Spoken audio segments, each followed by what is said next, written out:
because she asked for it when they woke up, and he said, sure. That's the type of guy we're dealing with, right? So just awesome. Just awesome. And I don't know. Because I was young, and he was the first baseball player I ever loved, I was like, okay. Mark Grace is traded to the Diamondbacks. I guess I'm going to root for the Diamondbacks now. And I still rooted for the Cubs. There's no doubt about that. But I had to root for Mark Grace. And so 2001 World Series happens. It's the Yankees versus the Diamondbacks. Byung-Hyun Kim gives up the home run. We all know how that went. Kurt Schilling, Randy Johnson, Game 6, Game 7. And it was just one of the all-time World Series. Luis Gonzalez involved in that. Obviously, he had the walk-off hit at the end. And it was what it was. Just a memorable Game 7. One of the all-time great World Series. And Mark Grace got his championship ring, and I was always happy for him for that, right? So I've always had a soft spot for the Diamondbacks. I never stayed true with being a Diamondbacks fan after Mark Grace because I wasn't a Diamondbacks fan. I was a Mark Grace fan. I have an association with them, though. I like them and always have, but I understand the Diamondbacks are one of the newer teams in baseball. It's not as if they have the deepest of fan bases. It's not like you walk around and you're like, oh, yeah, that guy's a Diamondbacks fan. That's not really a thing. And this team that the Diamondbacks have put together, 2 years ago, both the Diamondbacks and the Rangers weren't particularly good. They weren't. No other way to slice it. 2 years ago, neither team was particularly good. But I was wondering, you know, I got in a lot of trouble here on CBS Sports Radio with you guys, not all of you guys, but some of you guys, when in the NBA Finals, it was the Heat versus the Nuggets. And I've been historically a pretty anti-Nikola Jokic guy. Not necessarily anti him as a person or anything like that. I don't think you guys love Jokic's game nearly as much as you guys say you love Jokic's game. I think you guys love the idea. The following is an exclusive presentation of Pirate Radio, the voice of the Pirate Nation. Pirate fans, welcome to the U.S. Cellular 5th Quarter Postgame Call-In Show, brought to you by U.S. Cellular. Be sure to visit one of ECU graduate Brandon Tate's Platinum-certified U.S. Cellular stores and experience the highest standard of customer service. Call in on the live line at 317-1250. Now, with a complete recap of the game and your phone calls, live from the Pirate Radio studios, here's your host of the U.S. Cellular 5th Quarter, Clip Brock. All right, Pirates get a late score to affect everyone who bet on this game out there today, but it has no impact on the final score or the win column because East Carolina's going to drop another one today. They trail it right now 41-27. They'll probably try an onside here, 15 seconds left to go, but East Carolina going to drop to 1-7 on the season after a loss to the UTSA Roadrunners. Offense showed up early. Defense, for the first time really all year, lets the Pirates down today, and then the offense had their normal second half issues. So we do have some new complaints to get in today regarding the defense. We got Billy Weaver joining us, Jason Nichols as always, special guest Bryce Williams in the house. We'll be talking about it. 317-1250 on the Halloween Express live line. We'll take your calls when we return after this. With U.S. Cellular, it's just $19.99 per line for 1, 2, or 3 lines. So you don't need that robot daughter you built to get a 4th line for family plan pricing. Oh, Rope Elizabeth? She's not gonna like that. The robots will prevail. Oh boy. Get the low rate of $19.99 per line. U.S. Cellular, built for us. Terms apply. Visit uscellular.com for details. Get 1, 2, or 3 lines for $19.99 per line right now at Atlantic Wireless, your U.S. Cellular authorized agent in Bellhaven, Snow Hill, and 3 locations in Greenville. Once you get the meat and cheese for your sub freshly sliced right in front of you at Jersey Mike's, I'll tell you, there's no going back to anything else. That'd be like going back to dial-up internet. Ugh. Am I connecting to space to order Jersey Mike's? Any day now. Okay, it's about to connect. What? Who picked up the phone? Nope, there's no going back once you see it freshly sliced at Jersey Mike's. A sub above. Hey, John, I see your new system's having issues already. Yeah, I used the other guy with an AC brand I've never heard of. You should have used Delcor, John. They install Train. It's hard to stop a train. I know, but the other guy was cheaper. Cheaper? isn't better, John. I know. Don't use the other guy. Call Delcor. For a limited time, buy a new train system and pay 0% interest for 12 months. Visit Delcor.com for more details. Delcor, the service professionals. UBE and PirateWear.com are proud to offer the Pirate Nation its largest inventory of ECU merchandise and tailgate supplies ever. UBE has the best prices in town, so that makes UBE your one-stop shop for all things ECU. UBE does daily restocks of Champion, Adidas, and Under Armour. Don't forget to bring your young pirates to plunder the Crow's Nest, which is the only kids store dedicated to ECU. Plenty of free parking in Uptown Greenville. Visit them online at PirateWear.com. Go Pirates! It's Bostic Sugg Furniture's big anniversary blowout, and we're celebrating it in style with huge anniversary savings on hundreds of items in stock, plus 6 months special financing. Experience the most restful, rejuvenating sleep ever on a comfortable mattress at a very comfortable price with up to 48 months special financing. Plus, in celebration of our 8 decades in business, register for over 8 anniversary giveaways during the big anniversary blowout at Bostic Sugg Furniture.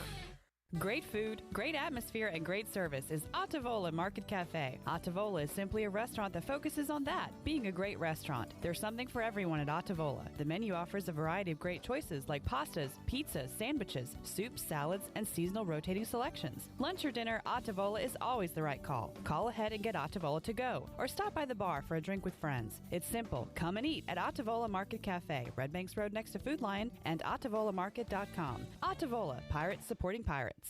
Bud Light was brewed to be delicious and easy to drink beer, even when little things in life are hard. Like when the game is going into overtime, but you have even more time to enjoy it in a fresh Bud Light. Bud Light, easy to drink, easy to enjoy. Pick up Bud Light at your local retailer today. Bud Light, the official beer of the ECU Pirates, and proudly distributed by Carolina Eagle Distributing since 1989. Enjoy responsibly. Anheuser-Busch, Bud Light Beer, St. Louis, Missouri.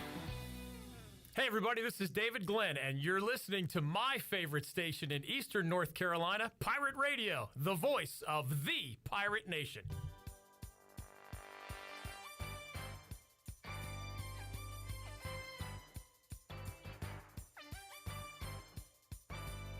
You're listening to the U.S. Cellular fifth quarter postgame call-in show. Here's Clip Brock. It's fun to think about what you do if you win the lottery. We're talking about that during the break. All right, welcome back into the U.S. Cellular fifth quarter call-in show. ECU falling to UTSA 41-27 today. Billy Weaver, Jason Nichols, and Bryce Williams here in the Pirate Radio studios will get their thoughts. Do we really have an open line? It's the first time this year we've had an open line coming back from the first commercial break. So 317-1250 is the number. Thanks, by the way, to Shirley Rhodes, as always, answering your calls. The big dog, Glenn Griffin, for navigating us through the watch party to where we are now, and also Joey for his help on video production. We got Jenny and Chan in San Antonio. We got Bryce and Jason talking football as I talk. We got a lot going on. They said the same thing. It took the words out of my mouth. How do you pronounce that last name? Platisclo, or I don't know what it was. Something crazy on one of the Tulane players. It's a Cajun name. It is definitely Cajun. Yeah. Tulane up 30-28, and they are about to score. But right now, it's just a clock game. Maybe they're about to clock it. They are. Oh, Rice has no timeouts. So you're going to sit on it. Well, yeah. All right, Kenny, David, hang on. We'll start with Cameron in Goldsboro. First up on the Halloween Express live line. Hello, Cameron. What's up, guys? I'll just say this. I can take losing a game, but what I can't take is week after week of failure of strategy from the offensive coaching staff, and also just witnessing the undisciplined flags that we get. And, I mean, it's like beating a dead horse. I'm not going to get too much into it. Donnie Kirkpatrick got to go. This offense is atrocious. Just the game plan. Like, I love what we did in the first quarter, motion some of our receivers, quick passes. We kind of forgot about the run game, and then it only lasted one quarter. We went right back to the same thing, run up the middle. Probably the most frustrating part of the game to me was when in the second half when Gerald Green came in and got 45 yards of offense on 3 plays.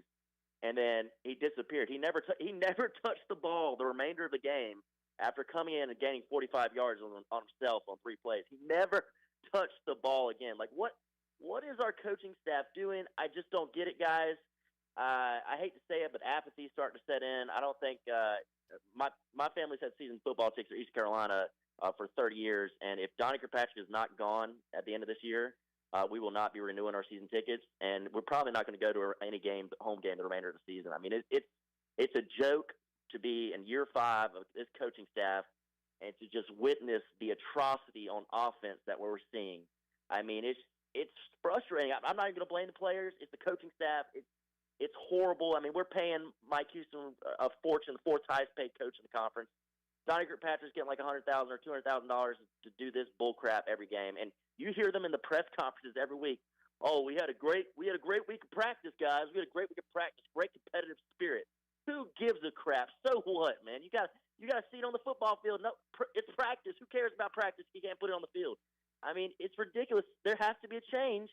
Otherwise, I find it hard to believe, but if for some reason Donnie Kirkpatrick does stay at the end of the season, we may only have about 9,000 season ticket sales next year. It's a joke. Apathy is starting to set in. I mean, this is worse than when it was under Scotty Montgomery, and I can't even believe I'm saying that. It's just how bad this is, guys. But appreciate all y'all do. Looking forward to ECU basketball season. Go Pirates. Mike Schwartz is the man. But as always, I wish y'all luck the rest of the night. I mean, it's going to be the same thing probably I just said, but as always, go Pirates. All right, a frustrated Cameron in Goldsboro with the call. Well, I think Cameron's right as far as the apathy goes. Look, we've got an open line. That doesn't happen. And that's what we have talked about before, is that at least when the Pirates are playing bad in games past and the last couple of seasons past, when people call in and they gripe and complain and yell and talk forever, at least they care. The apathy is what you don't want to see, is when people just give up and say, I don't care anymore. We do have a line open, I believe. David is up next, though, in Raleigh. Hello, David. Hey, how's it going, gentlemen? So I know y'all were talking about, things you would do if you won the lottery. Well, I've got one for you. I wouldn't tell anybody that I won the lottery, but there would be signs, right? Number one sign would be Donnie Houston is gone. I'd buy out his contract and fire him. Which one? You said Donnie Houston. Is that just all encompassing? Yes. All of them. Mike Houston, Donnie Kirkpatrick, Donnie Houston. Yes. That's the new hashtag, Donnie Houston. All right, fair enough. So there would be signs. Man, I grew up in Greenville. I was born and raised in Pitt County. I'm a Pirate through and through, right? I mean, all my life. This season is embarrassing. We just got beat by a team that's got a wide receiver named after a cereal on its roster, right? We got beat by Kellogg, right? I mean, it's embarrassing. I mean, and there's no wonder there's nobody turning out to the home games because, the Carolina Hurricanes had a similar problem, right? They were a losing team. They didn't have any attendance. They turned around their team, then they had the attendance, right? We're not going to have attendance at Dowdy-Ficklen Stadium until this program seriously turns around, right? And it's not going to happen until Donnie Houston, leaves, right? I mean, there's just no two ways around it. He needs to go back to high school and FCS football because he is definitely not cutting it in the big boy league. So that's all I got to say. Go Pirates. I'll leave the rest of the time for the next caller. All right. Thank you, David, for the call. Appreciate your passion. 317-1250. Ron, to answer your question on YouTube, send me a DM. Kenny, Blunt's Creek is up on the Halloween Express live line. Hello, Kenny. Good evening, fellas. Houston, we have a problem. These defense didn't show up today. Offense did a little better. I mean, we scored some points, moved the ball, but didn't do it when we needed to. Just very disappointed, man, and just not looking forward to the game next week. Tulane's going to come in and beat the brakes off of us, and then we'll move on to the next game and get beat again. It's sad to say, but this season is through. I'm tired of watching it. So I'm going to go tailgate next Saturday, hang out with the people. Might not even go in the game. That's how you show them. And, Billy, you talk Talk all you want. Tell us how it's going and fix this problem for us. You, Jason, Slim 80, y'all know. Start telling these coaches what to do, because us fans, they don't listen to us, you know. So I'm sorry to be so negative, but God, it sucks. And Kenny, I'm going to call you out, man. I know you're going to be in that stadium. You can talk all that mess you want that you're just going to sit out there and tailgate and not go in the stadium. I know you. You're going to be in the stands. Do it, Kenny. Be in the stands, buddy. You'll be there. Need you, man. You'll be there. But I feel your frustration, though, brother. I really feel your frustration. I promise you. Guys, it's sad, man. We're a joke right now, and the college football world's laughing at us again, and I really didn't think we'd be back in that point. So y'all have a good night. I know it's going to be hard, but all right. See y'all next week. Thanks, Kenny. All right, Kenny. Kenny in Blunts Creek. We'll keep the calls going. 317-1250. We go next to Ryan in Charlotte. Hello, Ryan. Hey, guys. I appreciate everything that you do, but, man, that was a tough game tonight. I mean, we're 1-7 for the first time since John Thompson was in charge of this program in 2003. I mean, even Scotty Montgomery didn't even achieve a 1-7 record when he was in charge. I don't see where this program can go from here, and I feel like even if we can't afford it, we can't afford to have Mike Houston in charge of this program next season. That's a decision that will have to be made after the conclusion, Weave. Yeah, well, the problem is he says that we can't afford to have Mike Houston here next season. Problem is we can't afford to fire him. Well, that's the big part. You can if certain things happen. Well, yeah, but I mean, most likely that's not going to happen. Yeah. You know, we're not SMU. You know, we're not a place where a Booster X can come up and say, look, I'm not happy with this program. I'm not happy with the direction. I'm not happy with the head coach. What do I need to do? How big of a check do I need to write? That happens at other schools. It don't happen here. Yeah. All right, Ryan. Anything else, man? No, just when John Thompson was brought back after a 1-11 season, he went 2-9 the next year and was fired. And I feel like next season, if we bring Mike Houston back, it's going to be another waste of time. All right.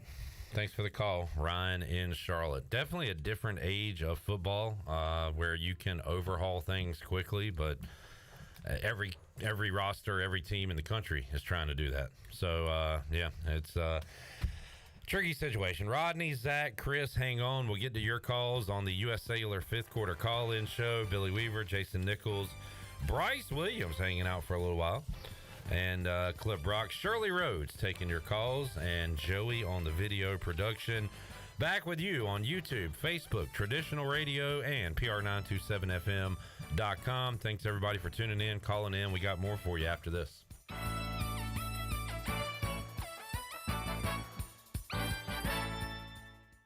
It's bow time. Chicken or biscuits? That's an impossible choice. How can you decide between Bojangles' perfectly crispy, boldly seasoned chicken or their fluffy, made-from-scratch buttermilk biscuits? Well, the good news is you don't have to. With a Cajun chicken filet biscuit, you get the best of both worlds. An all-white meat chicken breast marinated with a bold blend of seasonings and served up on a fluffy, golden buttermilk biscuit. When it comes to real-deal Southern flavor, there's no reason you can't have it all. Order a Cajun chicken filet biscuit today. It's bow time.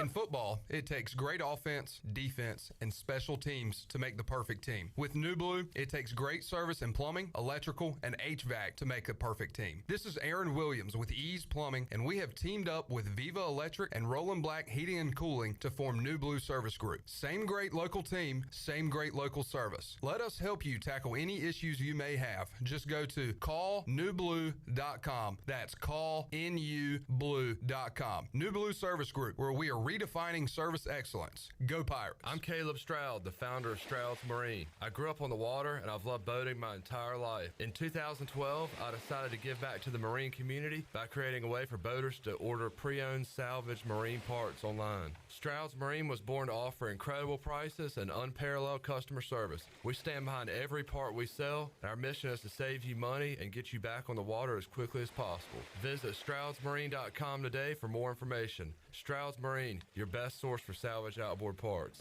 You've worked hard to make your business successful, and that's why it's really important to always have a bank that's in your corner when you need them. This is Chris Richards from First Bank, and our experienced team of local bankers includes Lee Watson, Ashley Capps, Bonner Latham, Josh Hooten, and Heath Nisbet. To get the business services that are right for your business, come and see one of our experienced team members at First Bank on Arlington Boulevard in Greenville. First Bank, together with our customers, we're creating a world where individuals and communities thrive. Member FDIC.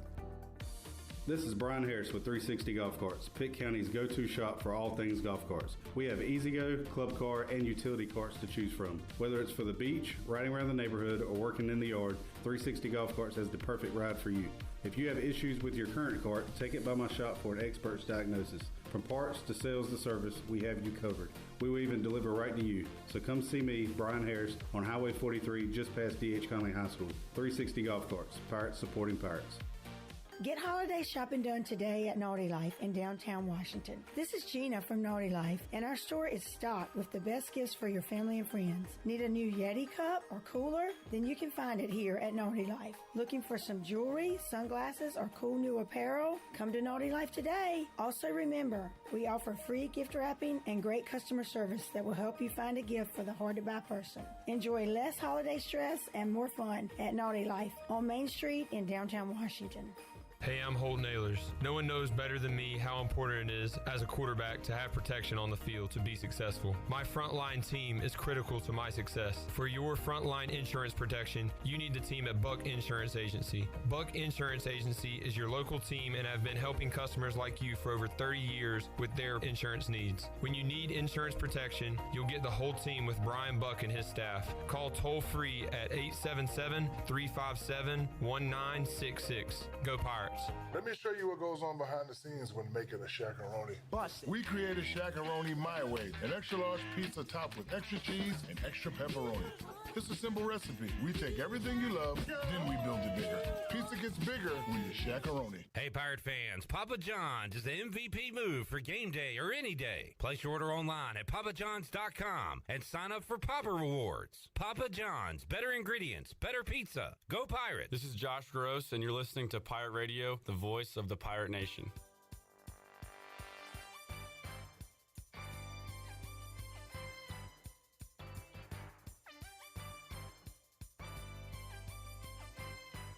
You're listening to the U.S. Cellular fifth quarter postgame call-in show. Here's Clip Brock. Now, with the Pirate Radio scoreboard, here's Shirley Rhodes. All right, with about 11 minutes to go in the game, California is leading Lincoln Riley's ball club at USC. 43-36 is that score. And in the second quarter, it is Coastal Carolina 27, Marshall 3. Tennessee has a 10-0 lead over Kentucky in the first quarter. And Washington has a 7-0 lead over Stanford. Games from earlier today, Florida State pounded Wake Forest 41-16. It was Kansas State shutting out Houston 41-0. Penn State beat Indiana 33-24. It was Kansas defeating Oklahoma 38-33. And SMU whipped Tulsa 69-10 was that final. And West Virginia beat UCF 41-28. Memphis got by North Texas 45-42, and NC State beat Clemson 24-17. That is a look at the your scoreboard brought to you by the Buccaneer Music Hall. They have all the fun for your Sunday fun day. Every Sunday, kick off the day at the Buck with the largest 4K screen in Greenville, along with 18 TV, so you don't miss a game. They'll have mimosa specials, a Bloody Mary menu, and pizza all day from Pizza Hut. And don't forget the weekly jersey giveaway starting at 5 o'clock. Score every Sunday at the Buck. Now let's head back in to the U.S. Cellular fifth quarter postgame call-in show. Here's Clip. All right.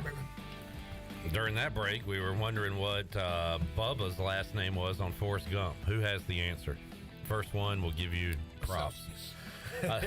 Celsius. Billy Weaver, Bryce. Bryce going to hang out one more segment with us, so we'll get to some calls. We'll get Bryce's final thoughts on the day and let him run. Thank you to Bryce's wife for letting him hang out with us for a day. Thank you, honey. Appreciate it. All right, Dick, Rodney, Zach, hang on. Let's go to Chris in Arapahoe to get this segment going on the U.S. Cellular fifth quarter call-in show. Back with, let's go to Chris. Bubba Blue? Bubba Buford Blue. Buford? Bubba? Oh, no, it was Benjamin Buford Bubba Blue. Daniel had it. Way to go, Daniel. B4. Appreciate it. Let's call him B4. All right, Chris, what's up, man? Ain't not much, guys, man. I had a good morning. I woke up, man, went and played a golf tournament for a charity event. I shot 56, Super Bowl tournament. We got third place. There was a team that shot 52, which I don't believe, but I don't. 56 on the full 18? Super Bowl. Oh, I was about to say. Record setting. Yeah, we played at the Emerald, man. Good course for my team. But I got off and I come home, watched the game, and I'm going to tell you, people talk about, we can't afford to hire another coach. Well, we can't afford not to. If this same, strategy comes around next year, you think about the sales and all that, it's going to go down. It's just the same thing every week, and a change has to be made. I know it's going to hurt, but this isn't the Pirate Nation that I grew up watching, and it's not doing it. I would say if I was the coach, and I'm not a coach, and I'm not pretending to be, but put the third string in there and let them have a season. The freshmen, get them some games behind them, get them some reps. You never know. He liable to show out, but this ain't working, and we're better than this. And I love Pirate Nation to death, but something's got to change. Go Pirates, and I hope everybody has a good night. All right, couple of points. First, on you talked about season ticket sales next year and everything. You got a couple of issues there. You're going to be coming off a bad year, and your non-conference schedule next year is Norfolk State and App State. And App State is a pretty good home game. Yeah. Norfolk State is not. And the rest of your home schedule, North Texas, Memphis, FAU, Temple, it is a very non-attractive schedule. So not only are you talking about coming off a year where you don't win a lot of games, interest is going to be low. Add that to the mix, and it's not a very good, not a good formula there. On his other thing, Jason, about playing younger guys, and Mike Houston said he wants to get more of those guys in there. We'll get your take on that. But do you still have to appease upperclassmen too and starters? Like, how do you handle that situation when you're not bowl eligible anymore and you want to get some younger guys on the field? Yeah, I think you still got to be careful. But if I've seen enough of an older guy and I know my future is in a younger guy, I got to go with my future, right? Because that's the guy that's going to play more for me down the road. And that's the decision that, as a coach, you got to make. And you got to be able to, even as a position coach, you take that to the head coach and just say, hey, these are the guys I'm thinking about running with. This is why. And hopefully he has your back on what you're saying and what you're thinking.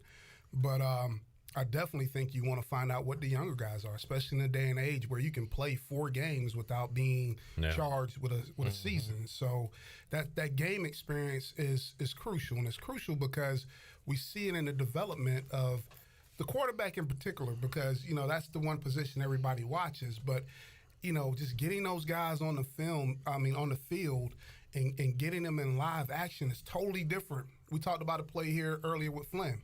He had a blitz coming from the field. Should have aborted that fake and just threw the ball out there. That's game rep, right? No matter how many times you do that in practice, it's a game rep. It's something you got to rep in the game. So those experiences are priceless. And so you got to be able to do that to get guys, good game looks and get them evaluated. All right, 317-1250. Zach is up next in Dunn. Hello, Zach. Hey, guys. Thanks for taking my call. Tried to get into you last week, but, man, y'all are booked up solid. But just listen to the tone of the people calling you, man. Like, everybody just sounds defeated. It's been a long time since I've heard Pirate Nation sound like this. And it hurts. This is the pride of Eastern North Carolina. You go east of 95, and, the people are different, man. We've got a chip on our shoulder, and historically speaking, we've always had East Carolina football as our outlet, and it's our way to show the world this is us. Want some, get some, like Ruff used to say. But it ain't just the fans that's down. Listen to Houston in his pressers. Whenever he came in, he had this fire, and he had everybody believing. And we wanted so bad to believe that he could do it. And for a brief time, yeah, he was on the right track. But he's showing more and more the lack of development that his staff just doesn't have. And the deeper you dig that hole, the harder it's going to be to get out of it. At the beginning of the year, my buddy Colin, he's got a wedding next weekend in Asheville, and before the season was released, we said, what are the odds that it's a home game? And what do you know, it's next weekend out of 5 games with one home game, a 5-game stretch with one home game. It's that weekend, and we thought he was a jerk at the beginning of the year, but now he's our savior, that we don't have to go and watch that. So, won't be there next weekend. I'm sure we'll be paying attention. Alex Flynn doesn't need to see another down. I appreciate what he's done for the program. But he's a 5th year, and on that 4th down at the 26, down 2 touchdowns, which I appreciate the aggression, but Mike Houston shouldn't have to tell him that he has to throw that ball. And if you look at the replay, he's sitting there saying, you have to throw that ball. That kid's in the 5th year in his 5th year at this program. He shouldn't have to be told that. He should know that. And I understand that some of that is experience. But anyways, my next point, Moggridge needs to give Donnie Kirkpatrick a great Christmas present. If it wasn't for Donnie, Moggridge would be in the spotlight, because it's criminal how many guys are in our backfield consistently. And it's easy to sit there and say the lack of quarterback play, which that's also there. But, man, our line, we're 8 games in, and the only time that they looked decent was against a terrible Gardner-Webb team. Last point I got, I kind of came around on Monday and said that we needed to give Houston a legitimate chance with a second offensive coordinator, just to see, maybe it's Donnie, give him a true legitimate shot with another new mind and let him take the reins. But then I heard him on the talk of the town saying, if I could keep these guys out of the media, or keep the media out of their ears, we'd be doing a lot better. That's crap. That's crap. That is a terrible, terrible mentality, and that's finger pointing, and that's not taking accountability, showing accountability for this program. And never in my life have I seen a coach at this school point the fingers at everybody else but the guy looking back at himself in the mirror. He's got to go, man. He does not represent the part of the state anymore. We need somebody that comes in with that fire, and I hope that our higher-ups can make that decision. Guys, I appreciate you. We need some help. Send help.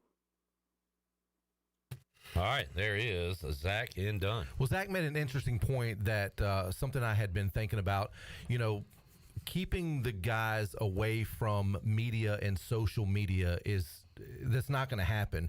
I was thinking about that during this call. Bryce, you're the guy here that was in the program as a player the most recently. Mm-hmm. So much different these day and age than when Jay Nick, but I mean, it was a different era.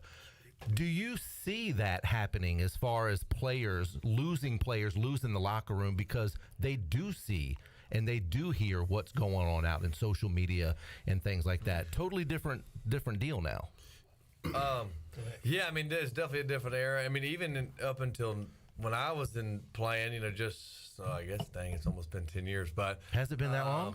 2015 was the last season. Oh, wow. So even 8 years have progressed. I mean, so we had social media, but now things have even progressed more. But having the media, if the media's getting to these players, I mean, I get it. I can't, maybe subconsciously, but I mean, they're well aware of their situation. On how their record is, how they're performing. And that's just something they have to overcome. If they're letting the media get to them, then I guess you could say they're just thin-skinned and, obviously maybe not even meant for it. But I know, obviously, sometimes things can, if you pay attention to it too much and hold on to it, I'm sure it could affect your play some. But most of the time you try and just keep everything in the locker room and, build it up from there. So. Well, see, with me, you look at it both ways. What if we were giving them the same praise? Would you want them to hear the praise? Right. Yeah. Right. Because Absolutely. At the end of the day, praise or negativity, if you digest either one of them, it's going to kill you, right? So you got to learn how to be right there in the middle. Mm-hmm. I just remember this, man. This is what I remember as a player from Steve Logan. If they go over there and they pat you on the back on campus, they're setting you up if you fall for it. That means don't get too high when we won. Yeah. But the same thing if you lose. You got to be tone deaf. I told Clip this. I know this week, but I probably said it previously. When I was a coach here, and I was here in some of those mean, lean years with Scotty Montgomery, I couldn't tell you once what you guys could have said about us because it didn't matter to me. It wasn't going to affect me getting my job done. Yeah. My job was to go out there and coach the running backs. Right. We heard, don't listen to the noise. You don't Positive, listen to it. If you build the right way, you don't listen to it. Yeah. Because that doesn't affect what I got to go do as a coach to go get these guys ready to play. Now, you can tell your players whatever. I mean, you can try to tell your players, hey, stay off Twitter. I used to hate when players would say that. That's just not. It's not possible. I think it's getting tougher and tougher. It is. It's getting to be impossible. But when you're on there, just realize people gonna come back at you. Yep. Yeah. So if you want to start it, then you better be ready to finish it, and you better be thick-skinned enough to understand what comes with that. That's part of growing up. Yeah. I mean, that's no different than what I would tell my son and my daughter. Right? It's part of growing up. All right, good stuff, fellas. 317-1250. Rodney is up in Winterville. Hey, Rodney. Hey, how y'all doing? I've been a Pirate fan since the early mid-70s, late 80s, and I've never really given up on the Pirates from one season to the next. One thing that concerns me is when we look at this Pirate squad, from last year we lost a quarterback, 2 receivers, a running back, two linemen to the portal. We lost 2 DBs to the portal, I think, also. And at times we never let another quarterback come in when we had some leads last year to fill in. And Garcia, we thought was the man. I remember people calling in, talking about we need to bench Holton and bring in Garcia. He was a better quarterback. And so, now we see that wasn't, it might have not been the right rule. But how much does the recruiting play into where we are right now? I remember when we were Conference USA, we could use non-qualifiers during that time. When we had Skip here, roughly first 2 years, then we joined the American, which did not allow non-qualifiers. So how does that play into what we have now as far as recruiting coming in? I remember we used to be heavily recruiting Eastern North Carolina. We have gotten away from that. I think outside of probably Jeremy Lewis and a few others, we don't have a very heavily based Eastern North Carolina recruiting base. Michael Allen, who's a good running back at J.H. Rose, he's at state now, barely being used. We let him get out of the county and go to state. So is recruiting also a major issue, in your opinion, of what is going on with the Pirates? And if we did get rid of Houston, who's out there who could really come in here now and turn this program around, maybe from an FCS school or even a coordinator from an FBS school that could come in here and make that change and do what we want to do, because that also would take some time. So I would just step back and listen to y'all responses to those 2 questions. All right. On the recruiting, it's got to be a problem. If you look at the current state of this football team and what it looks like today, we've seen some attrition from previous recruiting classes, but the one we can all look at is quarterback. And Jason, you talk about bringing in 2 to 3 quarterbacks a year. We thought we had something. The coaches thought they had something with Mason Garcia. That has not translated to game day, so they're rolling with Alex Flynn, and that's been a miss. That's been maybe the biggest miss, quarterback, and this is the worst quarterback play we've seen at East Carolina in, help me out, whenever. I don't know. I mean, Bryce, we go back earlier this year, people were talking about the 2015 year. Kurt Benkert gets hurt, so we got Blake Kemp, James Summers. Earlier in the season, I was like, give me Kemp and Summers right now. I'll take it. And people were like, I don't know. Well, now they see. And that was a really tough spot for your team, but you're able to still move the ball, put up some points. Some games were frustrating, but I feel like much more production that year than this year. So quarterback a major issue? Where are the great wide receivers that we've seen in the past, Jason? Where we've never had, and Billy, you bring this up, never had a dominant Hogs type offensive line, but we've had good O linemen. Yeah, we've had individual good offensive linemen. Guys that have even played offensive line in the NFL. We don't have an NFL guy on this roster. No. And so as far as getting guys in, I think there are more restrictions now than there were years ago. I think that's just part of being in the American, I believe. They have their own kind of recruiting restrictions. But, yeah, we've got to have some better evaluation. And then when you get them here, Jason, we got to have better coaching, teaching, things like that. Well, the recruiting aspect, he said about us losing a kid to state.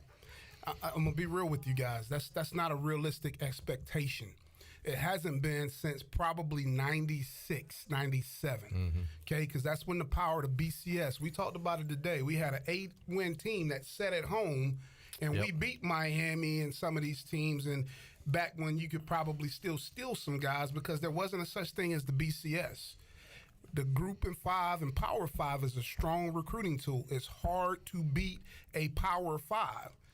And you're not going to do it unless there is strictly a reason why that kid wants to come here, i.e. whole nailers, right? Other than that, you can forget it, man. Those guys are going to those schools to do what they want to do. Now, you hope to get them back on a rebound. Hopefully that you recruit them hard enough to know, hey, we love you, man, we want you here, that if they don't commit here, they will come back on the rebound when they're not playing at NC State. But that's the only way you're going to beat a Power 5. Other than that, you can put that to the wayside. What he said previously about you used to be able to take non-qualifiers when you were in Conference USA. The AAC does not allow you to recruit non-qualifiers. So now you can throw out probably most NFL guys that you're going to see coming out of Group of 5. You can throw that out the window because now those guys can't get in here, okay, because of the conference rules. So there's another tick in your hat. Now you got to throw in the transfer portal and NIL. That's the biggest thing right now in recruiting. Now, the thing that I say is, well, it's the same thing Marshall has to do. It's the same thing that App State has to do, or ODU, or Liberty, and all these schools that we should be competing with and be at the top with. We have to find our edge and find our way in the recruiting aspect to stay up with those guys. And I'm going to tell you number one things I've learned is money. Yeah. It's money. I reached out to a guy this week who's at a school in our conference. Their NIL money for the football team is $1.3 million a year. That's what they're trying to give out in money per year. It's money. Yeah. Any idea what ECU's is? Ballpark? I've heard. I don't know how true it is. I heard it's like 200, 300,000. Not 1.3 million. Doesn't surprise me. But aside from all that, you can talk about recruiting all you want, and people can talk about recruiting. Bottom line is recruiting is always a crapshoot. It is. Always a crapshoot. So what do you rebound on? Development. Well, developing your players. I asked Jason. We've done that here for years and years and got guys that were passed over by other people, and you develop those players. I can go down a list of guys. Well, I asked Jason where the great receivers are. Bryce's teammates, Zay Jones and Justin Hardy. Did they have a combined star to their name? They didn't have a walk-on. A walk-on. Justin Hardy was a walk-on. Yeah. And then Zay was what? 2-star out of Texas. And I don't know, one of my all-time favorite Pirates, Vontae Leach, I don't know how well he was recruited out of South Robinson High School, which was a 1A school, and he ended up in the NFL winning a Super Bowl. And Bryce, numbers-wise, our best tight end since Devon Drew, probably. Did you have any stars by your name? No. and listen to this. And how much did it come to development? Devon Drew. Yeah. Anybody know what position he played? He was a quarterback at New Bern. Great quarterback. So you got to be able to evaluate. You got to be able to project on this level. You got to be able to develop on this level. Because a lot of those guys, a lot of people will miss on because what happens is they don't play this position on film. Right. Whereas I know coaches in the past would say, hey, that's a good player. We need him in our program. We need to find a place to put him. Find a place for him to play. Absolutely. That's what you got to be able to do. I think a lot of it is, the want to. I don't want to say that the guys we have, don't have a drive or an ambition, but I mean between numerous guys, just speaking on myself, I mean, you come in as preferred walk-on at one school, transfer in, preferred walk-on, and you don't earn a scholarship till your senior year, and you've been all conference. I mean, whatever. But I mean, the drive I had personally was great. And then you talk about Hardy. You know, Zay was under recruited, and I can go down and list Shane. You know, he wasn't all that. Yeah. So it's just the want to. And are we getting prima donnas who just think they're entitled to play and all this? That may be an issue. I don't know the guys personally, but you start to kind of see the the game film, and you're like, well, maybe is he one of those guys? So it may be the case, and I'm sort of leaning that way. Different words being used, but similar to your chip conversation last week, Jason. Listen, man, somebody say, well, what type of coach? You got to bring in guys, not just players, coaches, that has that, I can get it done with less. Because at the end of the day, that's what you got to be able to do here. Yeah. You got to be able to get it done with less. And you got to have a chip on your shoulder, and you want to find those guys. Basically what he said, all those guys had something to prove, right? And it's hard I'm going to be honest with you. How do you know that when you're recruiting them? Yeah. Yeah. Well, there's your crapshoot. Yeah, that's right. That's the biggest thing is it is a you can vet as much as you want, but you still. But when you go through that high school, you can talk to the coach, you can talk to the principal, you can talk to the teachers. Oh, great kid, we love him. You don't know. Yeah. And every year, Steve Logan, every recruiting season and during those signing periods, he would be asked, Coach, how do you rate your signing class? He would always say, ask me that in 4 years and I'll tell you. You're right. You don't ever know. You never know. All right, Bryce, one more call. We'll let you leave. Oh, you get Dick is in Richmond. Hello, Dick. Hey, guys. Thanks. Appreciate you letting me take a call here. And thanks for all you do for keeping us Pirate fans from jumping off the cliff these days. You got it. Couple, I guess, questions or comments, because I'm not an expert by any means. Do you all think Mike Houston is a failure? I mean, I was a big Mike Houston fan, was ready to run through a wall with him. People have mentioned that. Or is this a temporary situation? Or put another way, can this ship be righted? Probably not this year, but next year. Or is it sinking and something has to be done? Kind of the follow-up on that is, and this was kind of mentioned earlier and last week, as fans, there's not a lot of hope. And the press conferences we hear are just freaking layups these days. They don't have to answer any tough questions. You hear Donnie get on there, and he's laughing and joking and all this stuff. And I mean, I just don't know. As a Pirate fan, we got to have hope, and I just don't feel the passion. And again, I like Mike Houston, but I just don't know. So I'll let y'all take it over from here.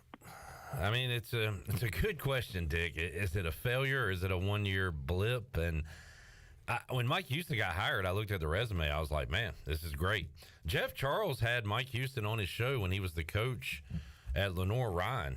And Jeff Charles was like, I think I could see him. He's a North Carolina guy being an ECU coach one day. And it just felt like a perfect fit. And it took him a while to get out of a hole, and he did. And then 2 straight bowl years. And I'm shocked. If you'd have told me before the season started that in late October I would be saying, we need to fire Mike Houston, I'd be like, what are you talking about? How has it gone so wrong from last year? It has been a drop off a cliff year for Mike Houston in East Carolina. So I'm still surprised we're having these conversations, but I'd like to think it's a 1 year blip. But again, I don't know. I can't believe I'm questioning this. I thought this was the guy. This was the guy for us. But, hey, I'm starting to question it just like everybody is right now. What do you think, Billy? Well, I think the big number is not 1-7. The big number is 5. That's year number 5. Yeah, that's right. You cannot, in this day and age, start off 1-7, and God forbid, and it might and may happen 1-11 in year 5. That says everything right there. Now, whether or not he's a good coach, I'm not, that's not for me to say. I think he is a good coach, but I think he's made some major mistakes, and that's what's put us in this situation. And as a head coach, you got to take that responsibility, and it all leans on you. And if you go 1-11 in year 5, there has to be some serious discussions at the top on whether or not they bring him back. Any additional thoughts? Yeah, I agree. You would definitely hope after 5 years of developing guys that we'd get a little better performance that we have so far this year. I mean, just going back from the quarterbacks, like we knew Holton was eventually going to leave. You was hoping somebody in the background was getting, reps and or whatever, getting developed during their time, just waiting until Holton left. But it ain't looking too hot, that's for sure. Yeah, I don't know. I mean, it's man, you got to peel back the curtains on this thing for real. Like it's peeled back the curtains, and so I think Coach Houston's a good coach. I don't think he's a bad coach. He's done good here to help try to turn this thing around. We got to find out why did we fall off this year. Well, and people can say quarterback. Like, now it's more than just that quarterback out there on that field playing. So you got to peel it back and find out the truth. And the reason why you got to do that is because there's a lot that affects you winning and losing. I mean, it's a lot that affects winning and losing. But at the end of the day, that's a deep dive. When we got to know why in year 5. Because your program's supposed to be steadily rising. Right. And if you dip, you don't dip this far. Right. No. I mean, my expectation, and I was, 6 wins. Was 5 and 6 max, basically. Yeah. And a lot of people were like, well, that's in year 5, you shouldn't expect that. Well, we lost a lot. So I hope it's more than that, but that was my expectation. 6, 5, whatever. You're right. This is too big of a dip. Yeah. Way too big. Bryce, we'll let you run, buddy. Enjoyed hanging out with you today. I got a watching wife football. waiting. I know. Go get to the wife. All about that. Oh, yeah. We'll talk to you Tuesday. All right. On Pirate Radio Live. Thank you, buddy. All right. Billy and Jason remain as we roll on the U.S. Cellular 5th Quarter Call-In Show, 317-1250. Thanks to Wings over Greenville for the awesome post-game food. Jason about to take some down, as am I. During the break, 758 Wing, they will deliver right to your door. Michael, Al, Terry, and Cheezel, hang on. We'll get to your calls when we return after this.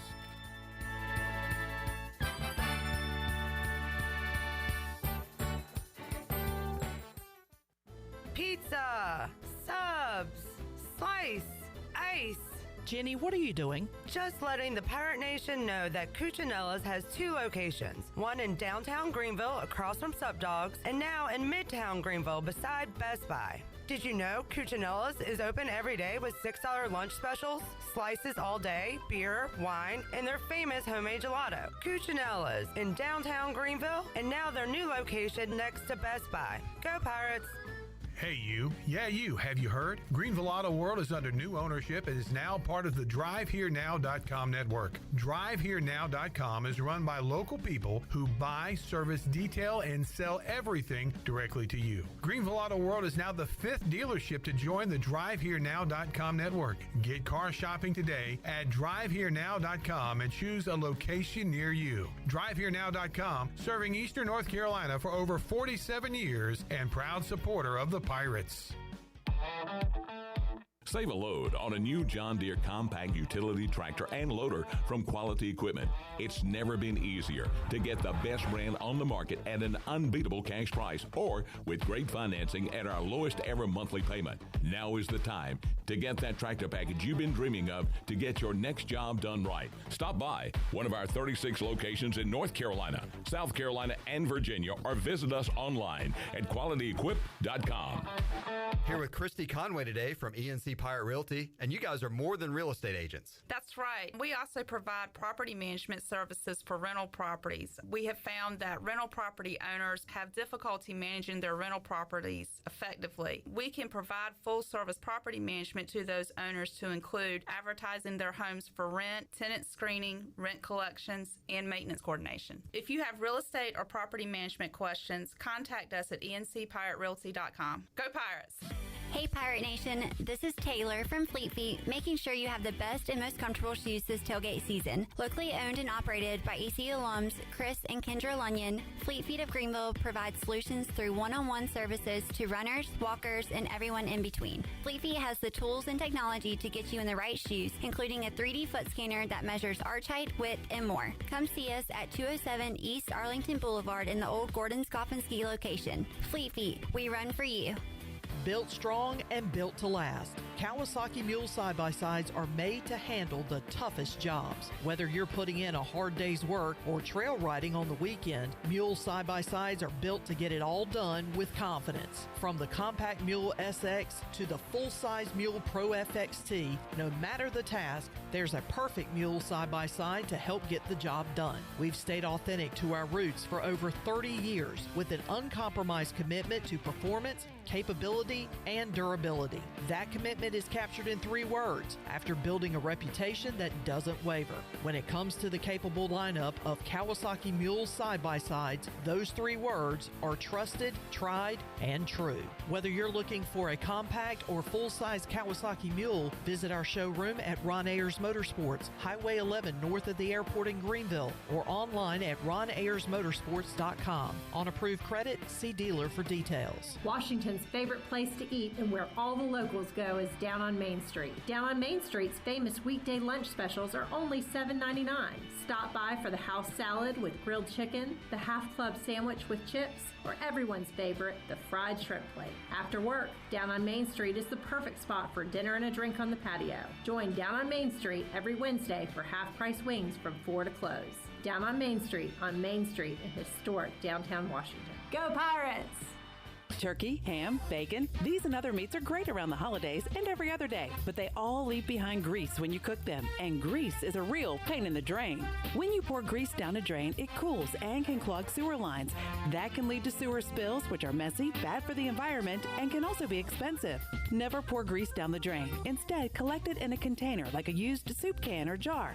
Let it cool and throw it away in the trash. Together, we can protect our sewer system and the environment. For more information, go to GUC.com. This is CJ Mayhew, and you're listening to Pirate Radio, the voice of the Pirate Nation.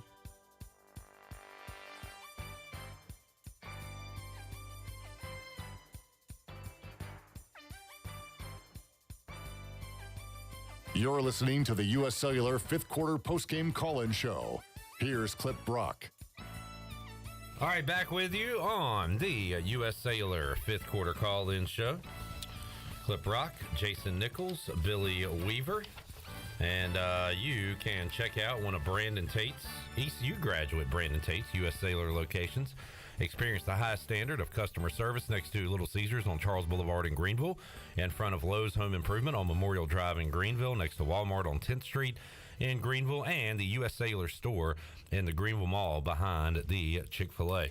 Pirates losing tonight 41-27 to UTSA. We are taking your calls, and we are enjoying some wings over Greenville, as you can as well.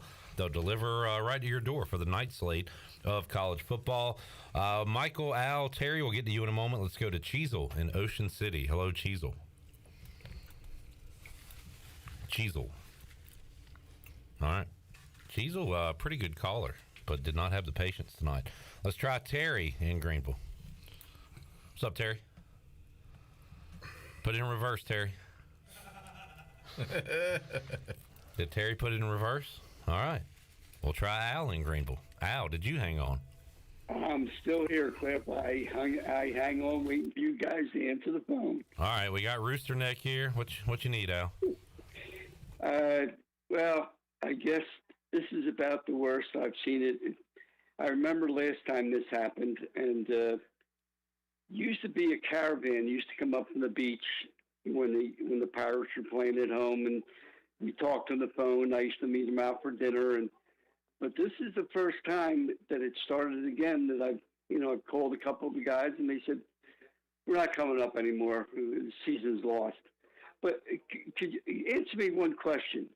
When Dion took over his team and he got rid of 85 players and went to the portal, when you pick a player from the portal, do you have to pay him? How does he come to your team? Like if we had a new coach and he went to the portal and picked out a quarterback, does he just pick him out, or do you have to pay him first? So, Jason, the rules are you bring a guy to your school traditionally through, like you always would recruiting, and you talk NIL once that is all done.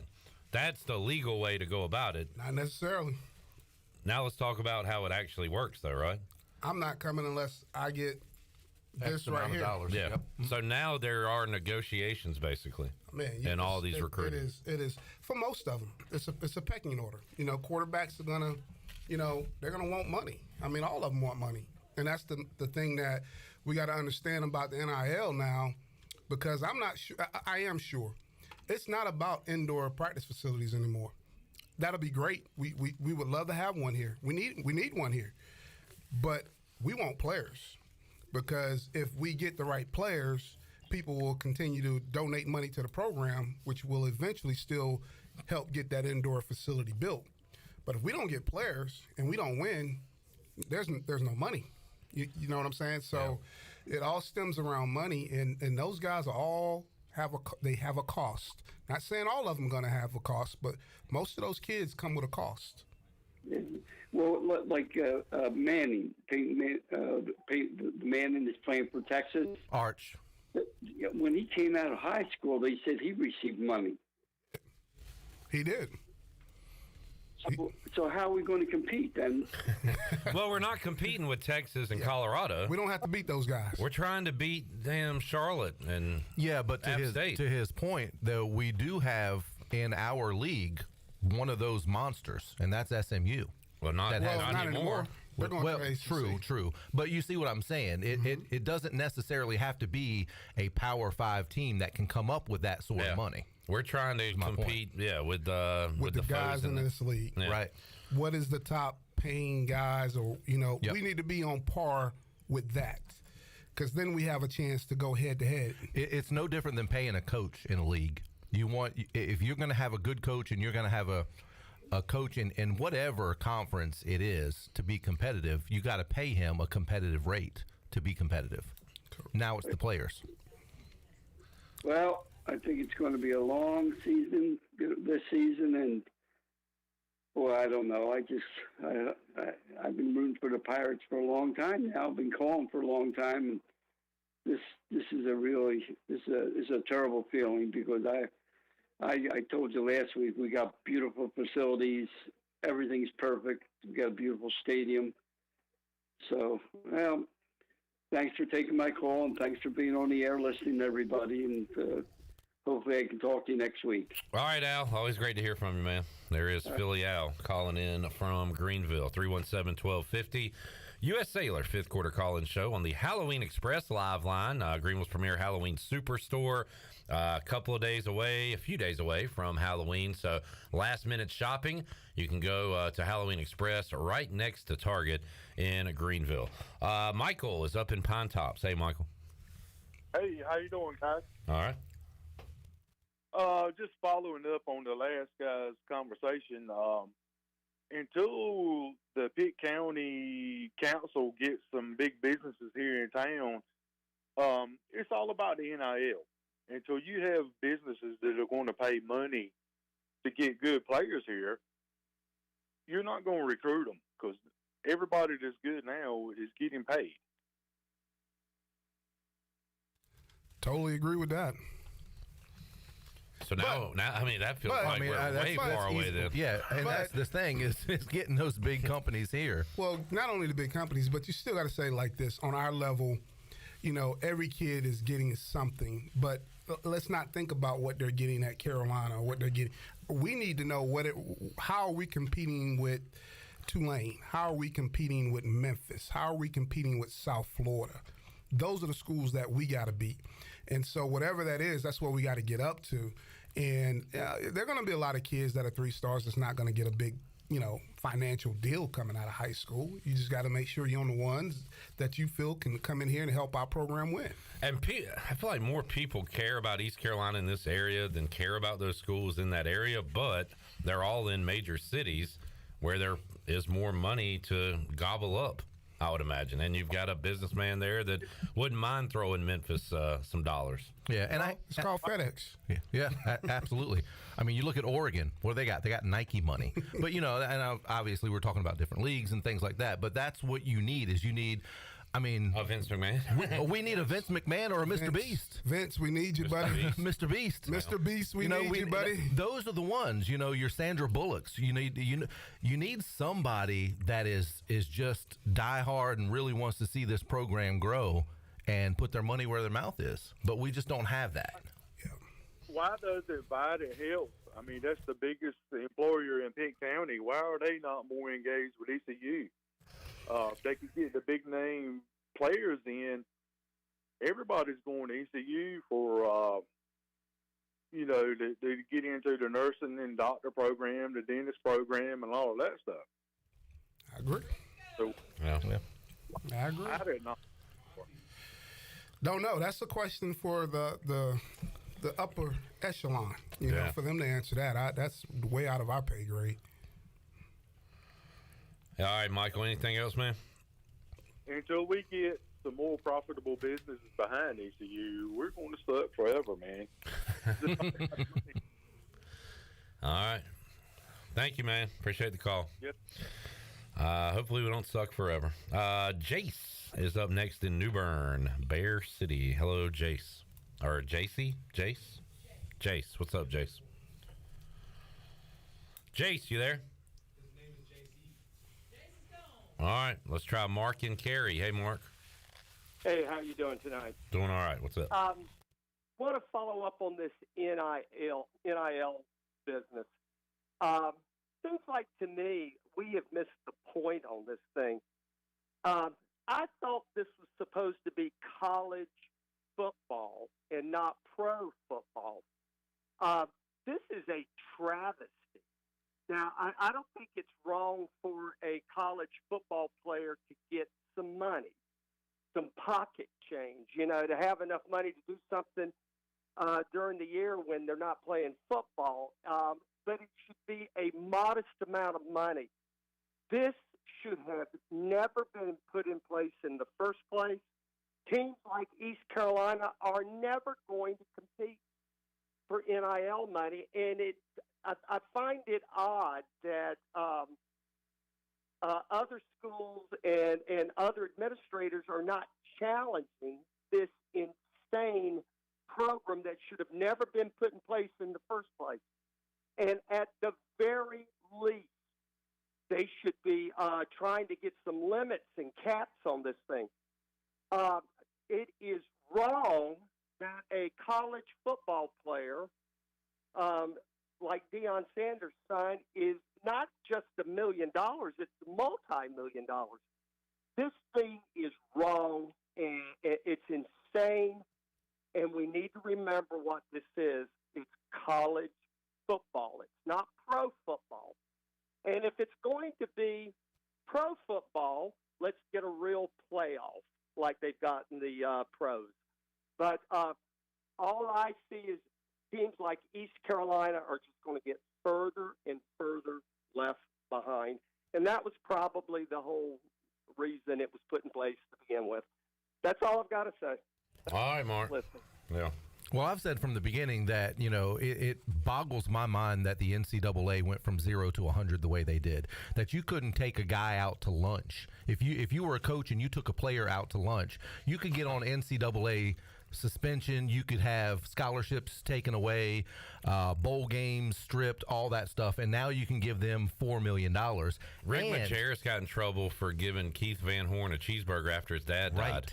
I mean, that is crazy. And coaches and universities have gotten in trouble helping players get home on a plane to go to a loved one's funeral, for crying out loud. And now you can give them millions of dollars and it's okay. My whole thing is that they're not student athletes anymore, because anybody that tells me that a college football player in this day and age that is a millionaire is doing his own homework, you are fooling yourself.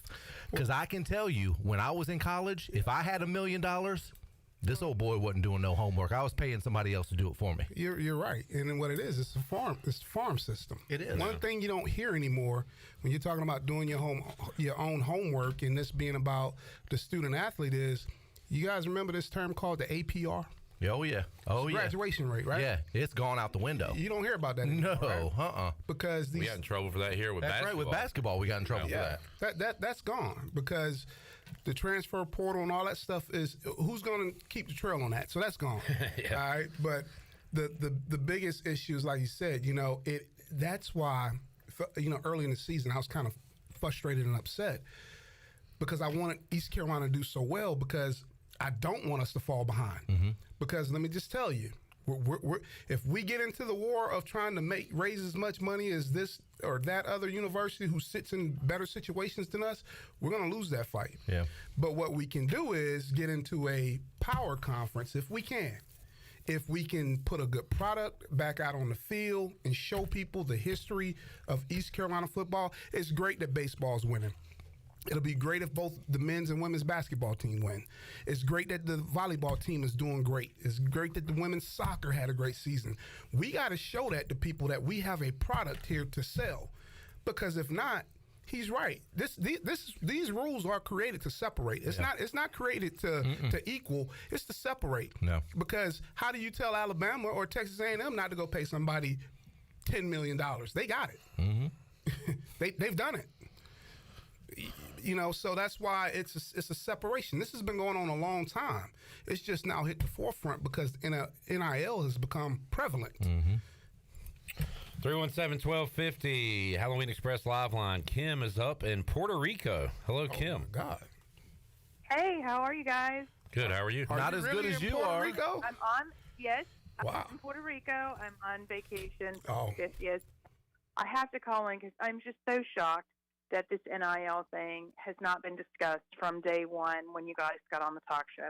I listened to you after every single game. I go to the games. Obviously, my son plays. And I want to highlight the fact, why would a kid stay if he can go get an NIL deal somewhere else and get paid $100,000? You've already seen that happen on your offensive line. And this has been I agree with the last caller. I am not for the NIL deal, even though I have a son that plays for East Carolina. My feeling is what the gentleman earlier expressed. That's not college football. That's not the grind. And when a kid is in high school, that's what it's about. It's the grind to get your school paid for and come out after 4 years not being $100,000 in debt. And that doesn't happen for every kid. So I'm with the last caller. If they're going to pop off, now we're talking professional football. And that's not why I like college football. That's not why I like college sports. It's the kid is in the grind, and it's the love of the game and the love of the team. And my son was at Central. He had a full ride at Central. He got to ECU, went in the portal. He wasn't on a full ride at first. He had to earn that spot. He had to hunker down and do the grind to earn the position. When it came up to football players having the likeness on video games, I understood that. If you're going to use my kid's face, sell 50,000 of his jerseys in a bookstore, I feel like a kid should get a percentage of that. But this is something totally different with kids getting 150,000 a year, and it's unfortunate we're now seeing the ramifications of an NIL deal because ECU is going to fall, and a lot of other colleges are going to fall down as well because of it, because they're not going to be able to keep up with that 156-figure salary for every kid. I mean, we all agree it's out of hand, and this is not what it was designed to be. But the problem is, I mean, there's no fixing it at this point. I mean, it is here. The toothpaste is out of the tube. Yeah, and the NCAA, they're not trying to deal with that right now. They have too much of a black eye as it is. So the powers that be. Everybody's like fire the coach, fire the coach. But look at the position he's in, and no one's talking about that as well. So here he is at East Carolina. He had a winning team, and now, boom, here we go with these kids popping off and going and getting the NIL deals. Like, what was it, 2 of his offensive linemen left last year? One's at Auburn. Yep. Yeah. A 6-figure salary. Well, yeah. But this he's caught. So if he doesn't have the money, everybody's, look what's happening. Everybody's like, fire him. Okay, Kim, but and he knows that. And that's why I said what I said about there's somebody in our league that's paying $1.3 million towards their NIL program, okay? And, whether or not we can get to that point, I have no clue. I have no clue what we have here. But at the end of the day, the NIL is not going anywhere, and we've allowed these decisions. This started with the transfer portal in itself. We keep giving kids more and more freedom, and now we're at a point now where you're right, it's going to destroy certain levels of college football. As far as a place like East Carolina, who financially can't compete with that. Now, only thing you hope to do is compete against the guys in your group of five, if that's on your level, because that's what you're going to have to compete against.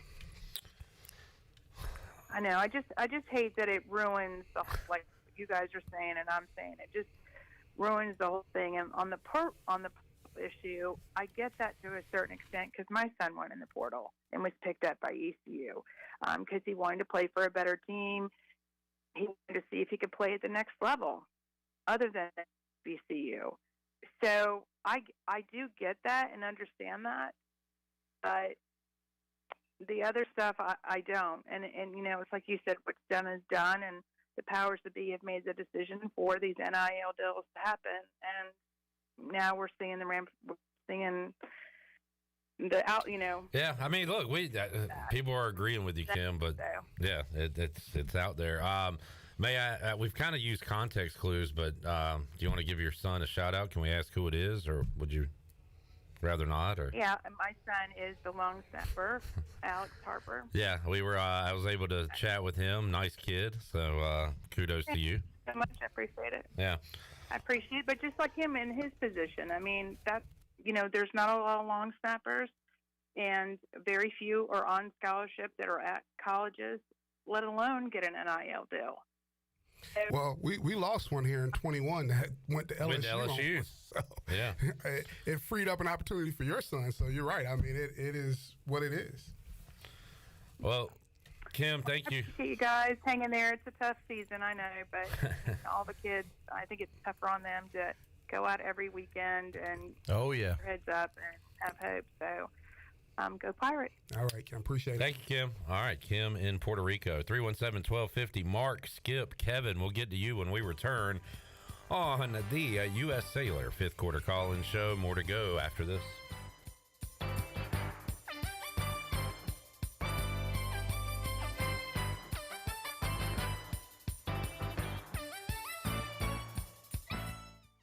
Attention athletes and fans. Tiebreakers is looking for all-stars. Do you know an athlete who made a game-winning play, scored an amazing touchdown, or hit a huge home run? We're scouting Eastern North Carolina for this month's most outstanding athlete. Go to tiebreakersathlete.com to nominate your favorite player for the prestigious Athlete of the Month award. Tiebreakers, shining a light on the athletes that make Eastern North Carolina proud. Submit your nomination now at tiebreakersathlete.com. I'm Michael Vaughn with East Coast Grading and Utilities. Many of you know my dad, David Vaughn, and his work in putting in subdivisions all over Pirate Nation. But East Coast Grading and Utilities is not just for those type of big jobs. We're here for the homeowners. Whether it's concrete, driveways, hauling rock, or sand, whatever you need, East Coast Grading and Utilities can get the job done. Call us at 252-531-7494 or check us out on Facebook at East Coast Grading and Utilities. Switching is easy. We do it all the time. We switch on the lights. We switch TV channels. Some of us switch partners while square dancing. Well, that's a stretch. But what's not a stretch is how you can switch and save with State Farm. In fact, this is State Farm agent Timothy Sawyer right here in Greenville. We can switch your auto and home insurance so you can start saving today. My team and I are ready to welcome you to the State Farm neighborhood. With Timothy Sawyer State Farm, it's easy to switch and save. Just give us a call, 493-0002. Like a good neighbor, State Farm is there. This isn't your regular cola, so this isn't your regular cola ad. No beach parties or family barbecues here, just Nitro Pepsi, the first cola ever infused with nitrogen. So forget everything you thought you knew about soda, because that nitrogen gives us a whole new experience. Think an infusion of smaller bubbles for a cola that's got a lighter, smoother texture. And don't get me started on the pour. You don't pour this like any other cola. We're talking turn the can completely upside down and watch as those bubbles cascade into the glass to create a frothy, luxurious foam topping. Can your cola do that? I didn't think so. Unless you've got your own Nitro Pepsi, in which case cheers to your great taste. Because you already know that the only thing better than the pour is the unapologetic cola taste. What else is there to say? From the creamy foam to the smooth texture to its unbelievably delicious flavor, this is cola like you've never had it before. Time to bring your taste buds to the next frontier. Nitro Pepsi. Smooth, creamy, delicious.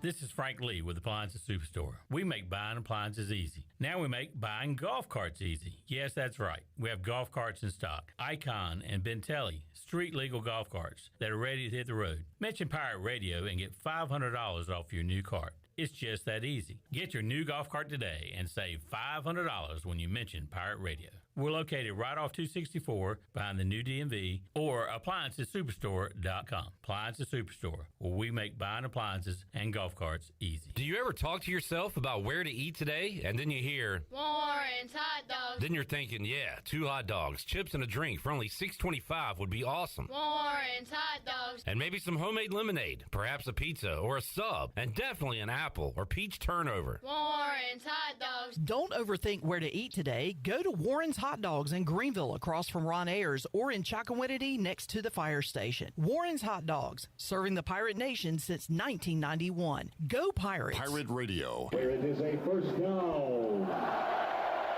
Pirates. The voice of the Pirate Nation.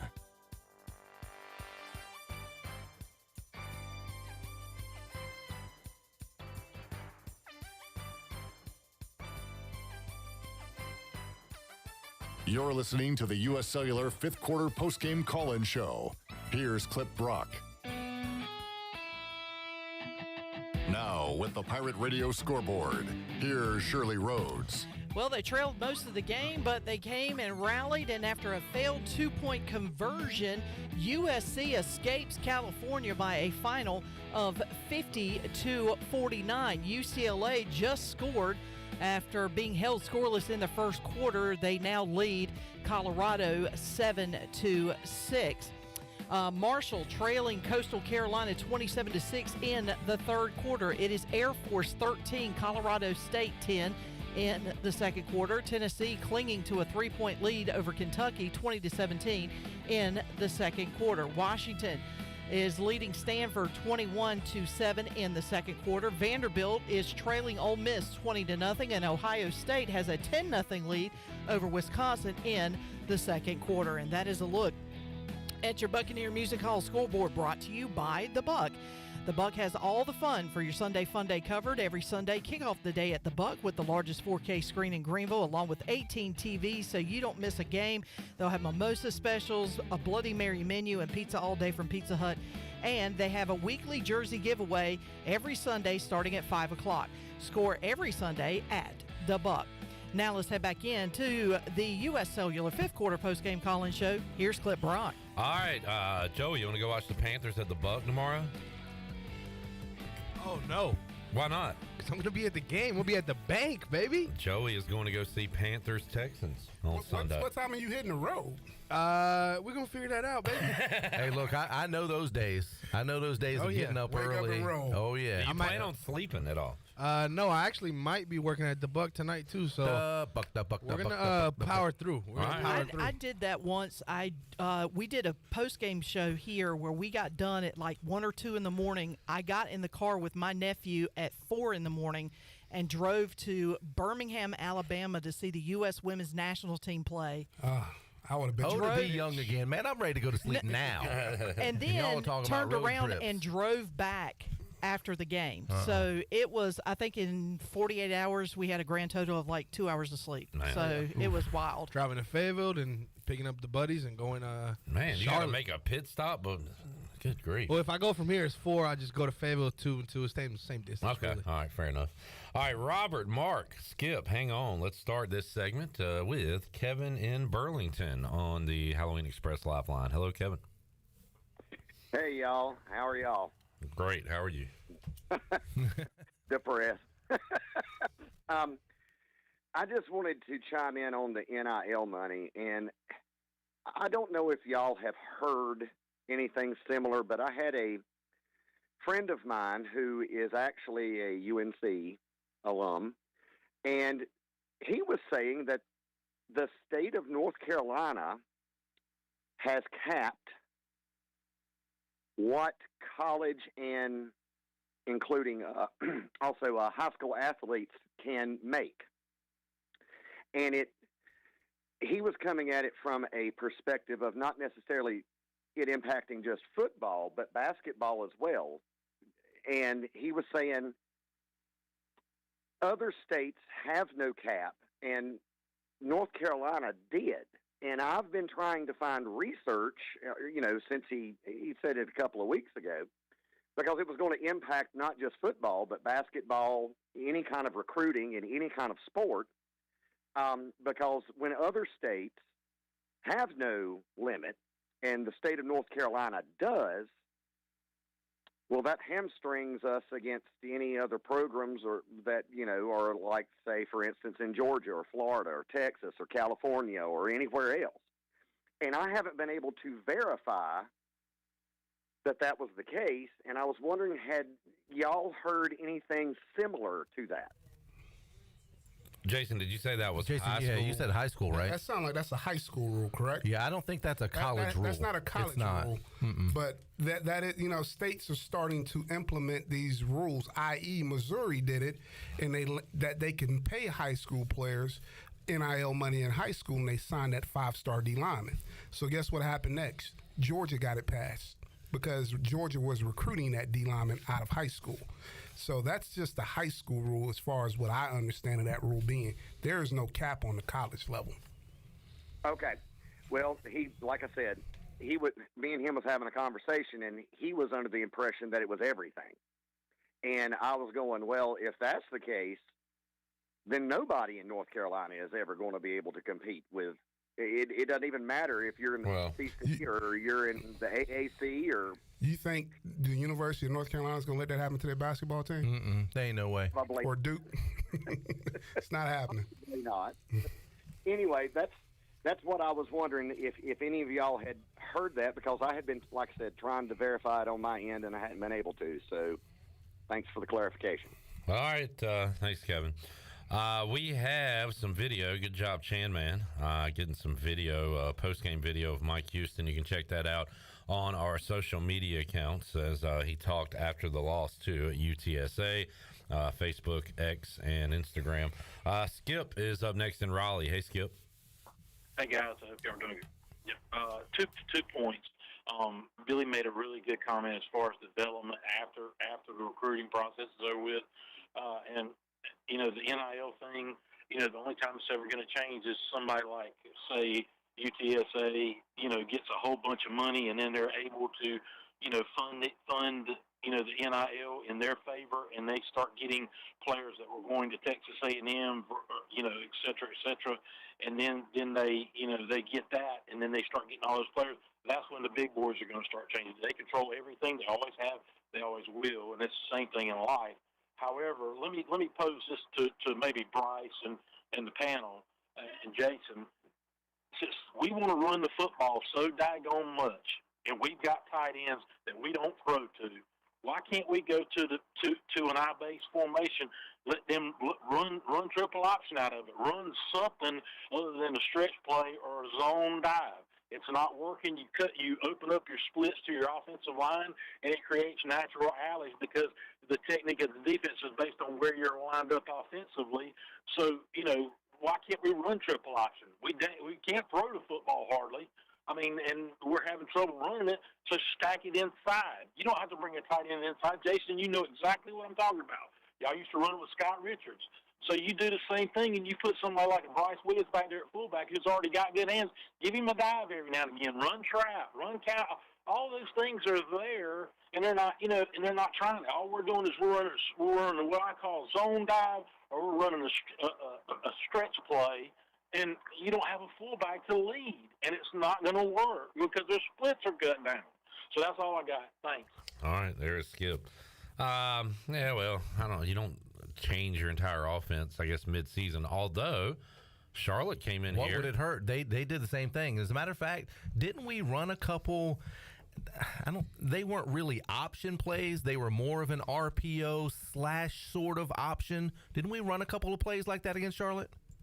We I can't remember that game. I know we did run some options. It might not be that game that I was thinking about, but here at home, the game when previous. Mason Garcia was the quarterback. That's it. That's what I'm thinking about. That's right. Yeah. That's right. And you know what? So they've got that in the toolbox. Yeah, that's a great play, and I'm gonna tell you why. Because all you got to do, people say, well, how can you find other ways to run the football rather than, run it up the middle all the time? Well, speed option. We ran speed option here when Steve Logan was here with Marcus Crandall. Oh yeah. David Garrard. Oh yeah. And Blake ran it before. Yeah, Jeff Blake. I mean, that famous 2-point conversion was on a speed option. It's a great play, especially on short yardage situations, man. I mean, because if you got an athletic quarterback who can run that, that's 2 to 3 yards given. Now you get a really dynamic quarterback like what Charlotte had, and they hit a crease. Yep.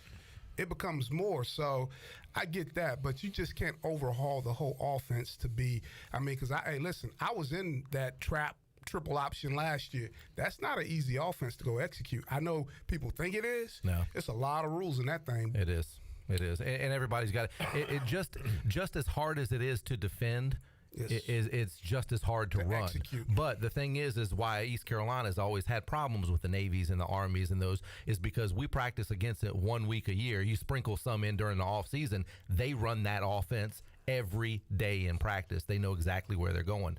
That's why the problems we've had with those teams. And those teams don't even run it anymore. No, all right, you're right. And we just have zero identity with this offense. I just think you need to sprinkle some of that in. You need to be more multiple on offense, and we just haven't seen it. Today we saw a little bit of it. The very first play out of the gates, I'm thinking, okay, we're going to try something different today. But instead of going 3 and out, we went 4 and out on the first drive. So I'm like, hit a big play though. Yeah, but we had and it made me feel better about it. Well, the problem when you go back and look at it, and I bet you if they go back and do their stats, it's about creating explosion plays.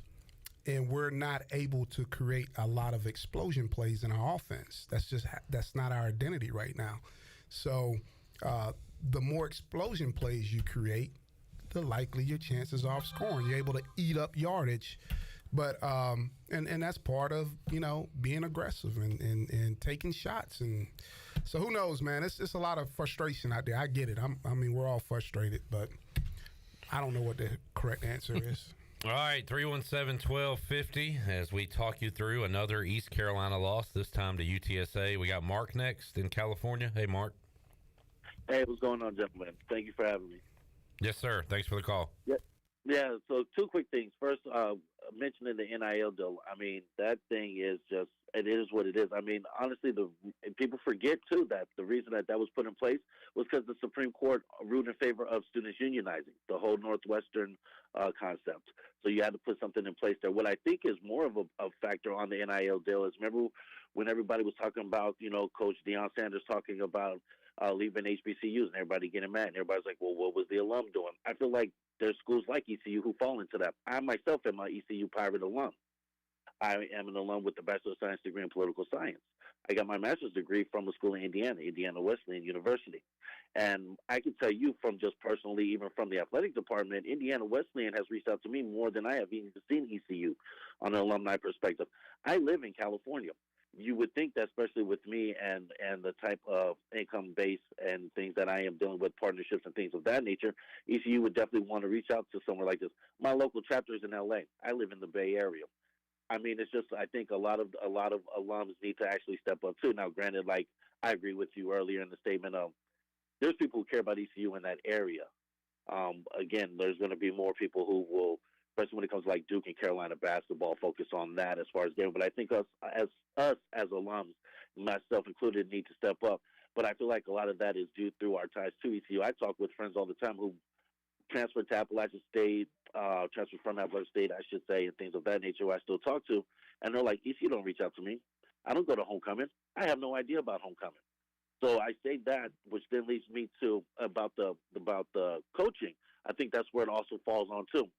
I watched right before the Michigan game, and I could be wrong. I could be completely wrong and have remembered this wrong. But I remember Coach Houston mentioning that, we're going to see about our quarterbacks, and there's 3 on there, and all 3 will get a chance to play. Well, I only remember 2 playing. I still only remember 2 playing now. Then I also, if I remember correctly, too, prior to homecoming, was that, homecoming is for everybody who's who's coming back and all that. Don't get involved in the hype and all that, where our job is to focus on this and that. Well, you did that, and Charlotte came in and ran you. And it's like, as an ECU alum, it's like, wait a minute, did you just tell our team? Or is the messaging about focus on the game, don't get too involved in activities? No, I want to be tied to the athletic department. So to hear a coach even say that is like, I lose all hope in any type of teachings or recruitment or developmental players. If I was a player, I'd want to leave if I heard something like that. Again, I'm just frustrated that we're, 1-7? This ain't the ECU I remember from when David Garrard was beating Miami, from when my friend Chris Johnson was running up and getting drafted, Dwayne Harris, Travis, Linville Joseph, things of that nature, like Quentin Cotton, Dominic Lindsay, who I still talk to this day. I go back to Charlotte to visit all the time. This ain't the Pirates that I remember, and I don't know what's going on, but we will not get any type of big recruitment, even with NIL money. If what we continue to put on TV in front of everybody, especially on a Thursday night, or was it a Tuesday night football game on ESPN, prime time, that I got at 4 o'clock out here because of the time difference, is piss poor, excuse my language. But it's like, if you want to get this NIL deal, and also you need the coaching, you need what you're out there. Again, it might just be because I'm old school. I will lose every game with every third player or fourth player on that bench than just because you're supposed to be the 4 or 5 star recruit, or you're supposed to be this and that, and put you out there. Season's over. Why are we not giving anybody else a chance? All we keep hearing every week is, well, we had a good practice. Oh, we had this. Oh, you know what? No, there's things that he did that improved, and there's other things that I think we could work on. But I feel that, that he did so well, and that's any position. That's why I didn't put a name or a position to it. When actually it should be, this person gives us the best chance to win. That's why this person is playing. Oh, well, I saw some things during the game. That's why I subbed this one in. When you rinse and repeat, you rinse and repeat. People say that, and it's like, do you think about that? Okay, we'll rinse it off and repeat it. Yeah, and that's how we ended up 1-8. I mean, we're 1-7. We're 1-7. From Skip those days to even now, look at how much of a transition that is. Like Ruffin McNeil, we were winning. Sally Montgomery, we're not even going there. But it's like we were supposed to turn it all around from them. And I mean, Coach Houston is a national title championship coach. So it's like, what is going on? Again, just frustrated fellas. Just wanted to call in. Been wanting to call in for the past few weeks, but actually had some time now. There was some time in between the ECU game, and then I'm a Cardinal fan, so I'm watching Stanford now, and we suck. But it's like, this is more entertaining to me than watching ECU play, knowing that we're better than that. All right? Again, but fellas, just wanted to rant on those topics. Thank you. All right, Mark, that's what we're about, ranting, getting it off your chest. There's probably nobody out there in California that cares to hear you talk about ECU, but, but that is what we were born to do here at Pirate Radio, so appreciate the call, man. Yeah, and you know what? I've heard those sentiments from other people. I've actually heard other alumni, however you use that term correctly, have said exactly what he said, is no one's ever reached out to me from the university. And I think that is just unacceptable, period. Well, especially now. And especially now. But it's been happening for years. It's been happening for years, and that's not acceptable. 317-1250, we'll go back to the Halloween Express live line. Talk to Robert in Washington on line 3, Shirley. Robert, you're up. Roberto is a no-go. All right, let's take a break. Kyle in LaGrange is on hold. Andy in Charlotte is on hold. We'll get to those calls when we return. Wisconsin just got a pick, maybe saving their lives in this game for now. It is 10-0 Ohio State, 5 minutes left to go. First half on the Buccaneer Music Hall scoreboard presented by Da Buck. We'll take a break, come back, more to go. We'll enjoy some wings over Greenville during the break. 758 Wing, they'll deliver right to your door. More to go. USA the fifth quarter call-in show after this.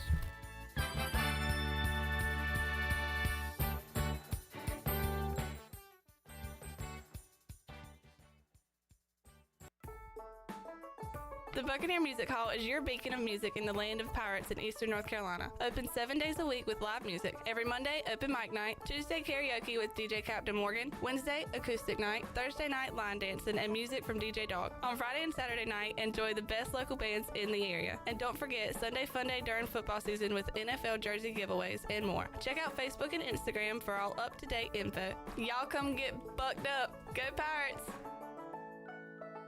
Be sure to check out David Price Construction for all of your commercial or custom residential renovation and building needs. Run by ECU alumni, David Price Construction specializes in commercial projects, maintenance on facilities, and large-scale residential renovations and additions. Proud to be voted the Remodeler of the Year by the Home Builders Association of Raleigh-Wake County in 2018 and Best Business Commercial Remodel Project winner for 2020. David Price Construction, the proud ECU Home Services partner. This is Martin Truex Jr., and as a NASCAR Cup Series champion, I love one-stop shopping. When I need fresh tires or fuel during a race, my pit crew takes care of everything. Off the track, I have an Auto Owners independent agent. They handle all my insurance in one place: car, home, life, and business. Get your own pit crew and find a local agency with Auto Owners Insurance. This is Brian Smith with Town Insurance in Greenville. Call me today at 756-8300. Go Pirates! What's up there, Pirate Nation? Kyle Gaines here at Washington Chrysler Dodge Jeep Ram in Washington, North Carolina. This month, the month of October, excellent deals here at Washington Chrysler Dodge Jeep Ram with 15% off MSRP on Jeep Compass, Jeep Renegade, Jeep Grand Cherokee second row, and third row. That's right, folks. 15% off MSRP on those Jeep brands. So come check us out here at Washington Chrysler Dodge Jeep Ram. Drive a little, save a lot. Go Pirates. The arrival of fall also means the arrival of new clothing at Russell's. Hey, it's Russell, and we're gearing up for a new season. New color, new texture, new styles, and even a few new lines. Whether it's game day, school day, church day, or wedding day, we have you covered. It's all the quality clothing lines you've come to love and enjoy at prices you can afford. We're open 10 to 5 Monday through Saturday and have a great rear entrance for your convenience. Alterations are provided and handled in-house. A clothing store to meet your every need. Russell's Clothing in historic downtown Washington. Take control of your health today with ArcPoint Labs. Looking to lose weight? Have you tried everything possible and nothing is working? Sometimes a hormone imbalance can be the underlying cause to weight issues that dieting and exercise can't fix alone. A simple blood test at ArcPoint Labs can provide insight to your weight loss goals. Visit arcpointlabs.com today or call 629-6228 to get an appointment. ArcPoint Labs. Accurate, reliable, confidential testing. Visit artpointlabs.com. Wings Over has always been a great go-to for dinner or a late-night snack, and it still is. But did you know you don't have to wait for dinner to get Wings Over? That's right. Wings Over Greenville is now open for lunch 7 days a week. Get Wings Over for lunch and have it delivered right to the office. Wings Over also caters so everyone at work can enjoy. Wings Over Greenville has over 20 flavors to choose from, including the limited edition Cajun garlic flavor. Order today by going online at wingsover.com or by calling 758-9464. Wings Over, they deliver. This is Coach Blake Harrell, defense coordinator for East Carolina football, and you're listening to Pirate Radio, the voice of the Pirate Nation.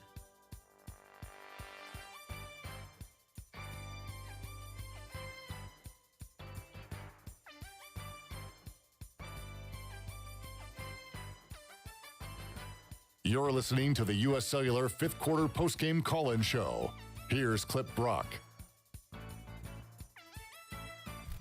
We're back. Like we never left. In fact, we've been here all day. I've been in this chair since went on the air at 11:30. 4-hour pregame. Watched the entire game with you on the Celsius watch party, and here we are after the game. U.S. Cellular fifth quarter call-in show. All right, we have 2 open lines. That is not a good sign as we get later in the year, and the line's not locked and loaded after a Pirate loss tonight to UTSA, 317-1250. Kyle, hang on. We'll go to Andy in Charlotte. Hello, Andy. Hey, what's up, guys? So you said Chandler's got some post-game comments for everybody. Let me save you the time. Here's what you're going to hear. All right? All right, how's everybody doing? Obviously disappointed. Was disappointed how they ended. Thought the kids fought hard and competed against a good football team at UTSA. Felt like there was some tremendous improvement. particularly on the offensive side of the ball, some things we still need to shore up. But we had a tremendous week of practice with high energy. Kids are competing. Enter buzzword here, but we got to put this behind us. Get ready for a good football team, a Tulane. We'll be in Greenville next week. Should be a great Saturday in Gowdy, and the Boneyard will be rocking. Enter buzzword here, and I'll leave you with practice, compete, kids, go Pirates. Oh, my God, that's wonderful. Coach Andy. That is spot on. Yeah, I like enter buzzword here. Yeah, I guess, Andy, what you're saying is we've heard similar things after games, before games, and everything in between. The old coach speak. Well, Jason, how did you talk as a coach? Were you pretty coach speak? I mean, you wouldn't give up too much. Part of me gets it. The other part, I kind of wish it wasn't so robotic, but I understand it. Well, I mean, when you're a coach, you're on the defensive. Right? Yeah. You just feel like everybody's attacking you anyway, especially when you're losing. So, yeah, you wanted to give you the basic answer, the coach speak. You know, I mean, the company line. Everybody has the company line. And, you know, basically just, you know, move on. I mean, it's no good answers right now. Right. Because everybody's frustrated. No. And no matter how they do it, I mean, it's coming from the right place. This is what this is my true assessment as a coach. Don't even give an evaluation of the game right after the game. Because the reason why is it's never as good, it's never as bad. And I learned that quick in my coaching career. Yep. I've gone into things thinking, boy, we played well because we caught some big balls or something like that during the game. And then I go in there and be like, man, we suck. We're lucky we got that. We're lucky we did this. I hate that response. We got to watch the film, but you're saying it's a true response. It is the truest. Yeah. And there's been times where I thought we played bad, and I go in there and be like, you know what? We competed our butt off. Yeah. We did the best we could do.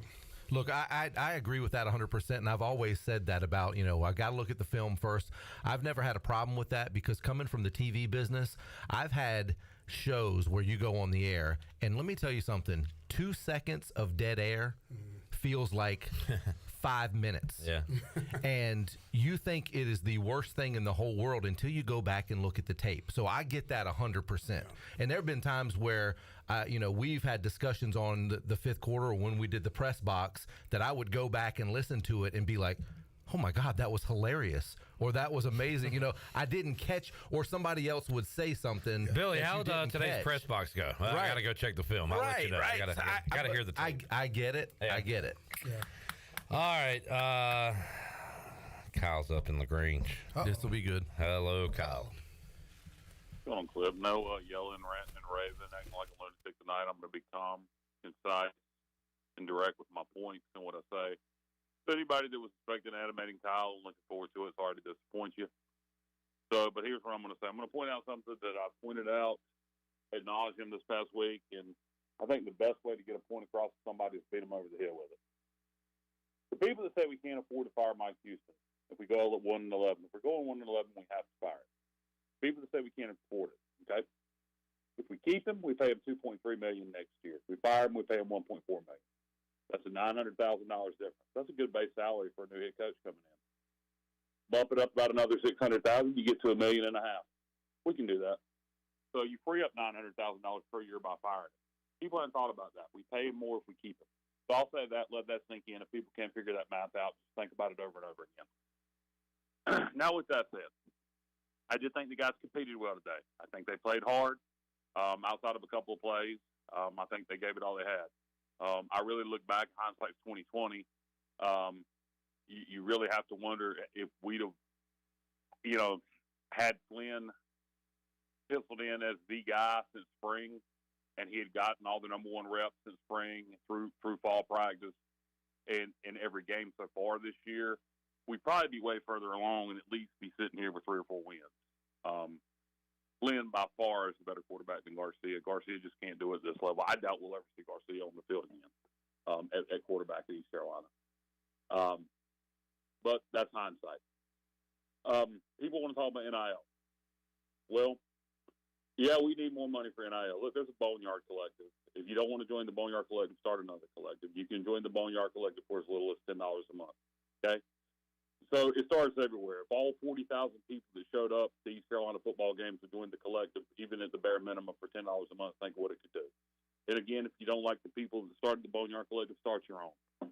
I'm sure ECU would be perfectly fine with multiple collectives, but you can enjoy it for as little as 10 a month. But yeah, NIL helps. Working the portal helps. But you got Georgia Southern sitting down there at 6-2. Georgia State sitting at 6-2. I can keep naming Rice. You know, they're not putting a bunch of money into NIL. Yeah, NIL is something we need to address. We need to be able to work the portal more. We need to be able to get players to stay, and we need to raise money at it. But it ain't the end-all, be-all. That's not the reason we suck. You want to look at other things. People talking about the Pirate Club not contacting them. That's absolutely true. I talk to former players all the time, and one of the things I always ask them in private normally, have you been contacted by the Pirate Club? And most of them say no. And I know I'm a Pirate Club member, have been for 20 years now. They never call me for nothing. If you're not at a certain dollar level, you do not exist to the Pirate Club. The low-tier donors, they don't bother us to ask if we want to give any more. You call me, I might give you some more money. Somebody pick up the freaking phone and make some more phone calls and quit trying to work the same 10 people for all the freaking money to get that indoor practice facility built. Call your blue-collar boys. You know, a little bit adds up. A whole lot of little makes a lot. So I would advise some people, Ryan Robinson and some other people at the Pirate Club, to pick up the damn phone and make some phone calls. You want to get that indoor practice. By the way, how many times did you hear Mike Houston make little snide comments about how he couldn't practice indoors to prepare for the noise against UTSA this week? That was all nudging about the indoor practice facility. Well, Mike, there's been a whole lot of people here that has won without an indoor practice facility. Quit making excuses. If we keep him at 1-11, we aren't who I thought we were. I thought we were a football school. I hope we don't finish 1-11. I hope we win out. I hope we upset Tulane next week. But I don't see it happening. What I see is a complete unlitigated disaster, particularly on the offensive side of the ball. Our offensive line's atrocious. It's the worst offensive line in all of FBS, in my humble opinion. The quarterback play, again, I go back in hindsight's 2020. Flynn should have been the number one guy from day one. Had he been getting all the number one reps, we'd be so much further along now. Hey, running back, man. I'm not trying to pile on the Rajay Harris, and I know Rajay's better at the blocking schemes, and we need all the help blocking we can to protect our quarterbacks.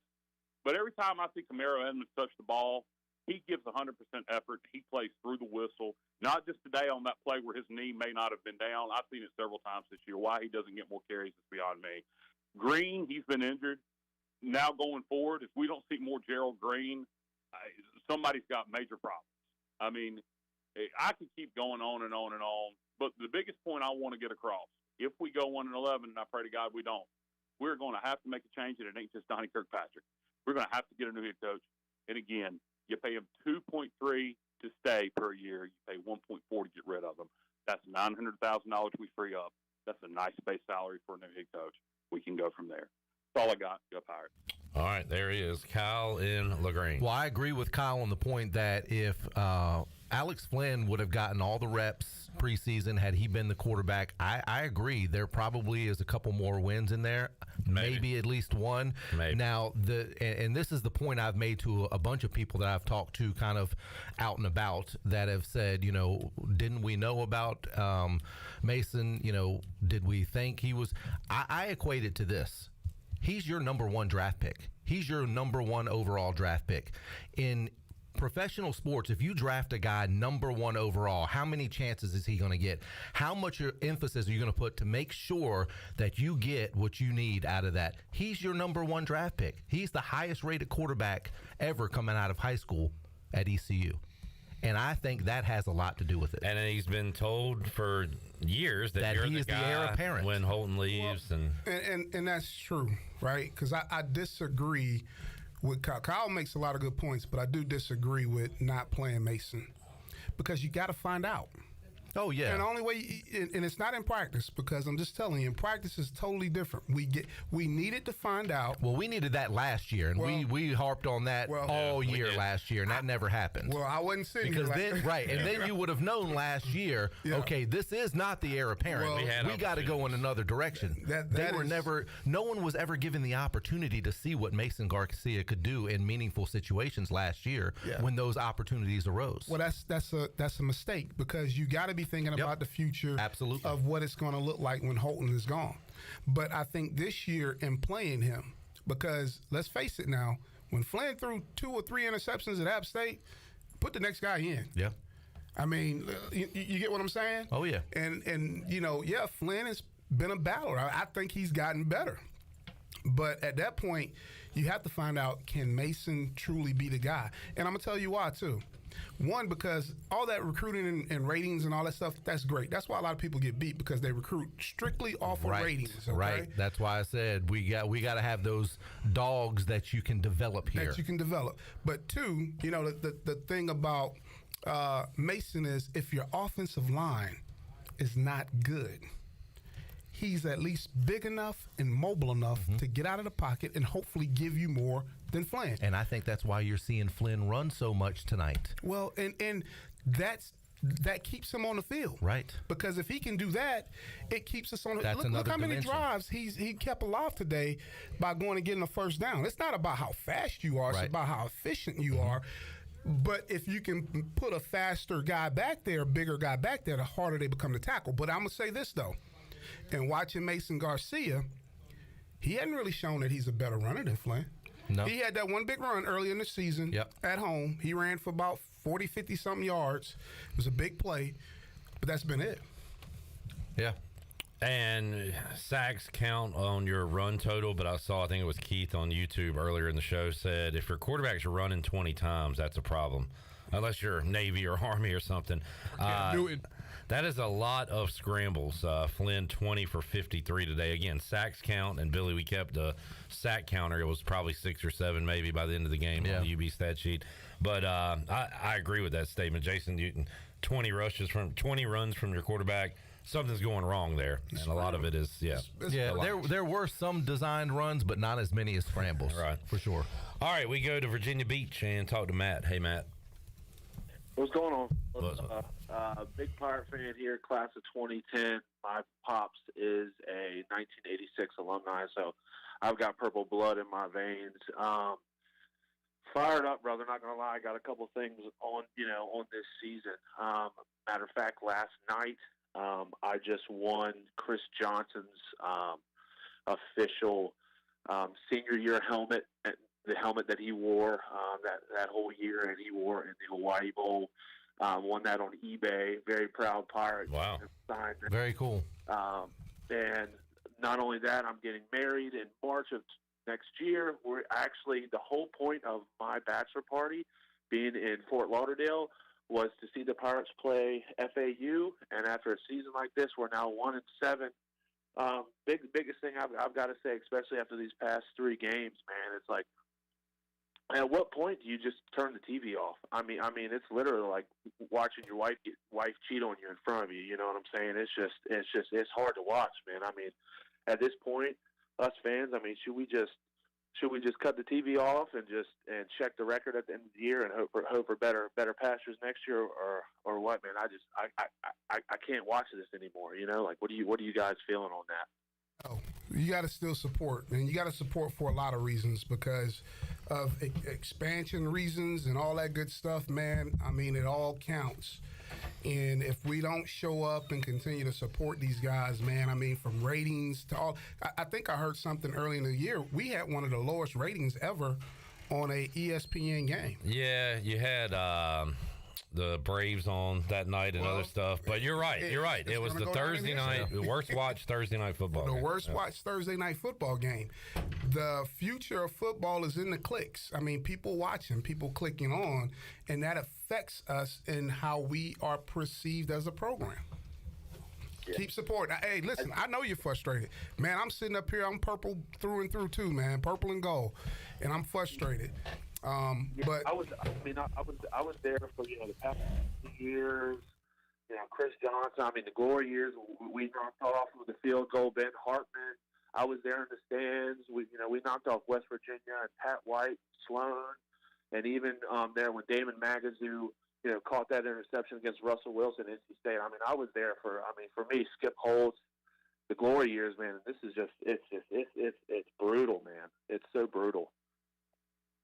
Yeah, it's definitely, it's frustrating, man. We sitting here today and talking with Bryce about, the wins that those guys had when he was here too. And we talked about some of the wins we had when I was here with under the Steve Logan era, and a lot of big time wins. And it's the pride, it is.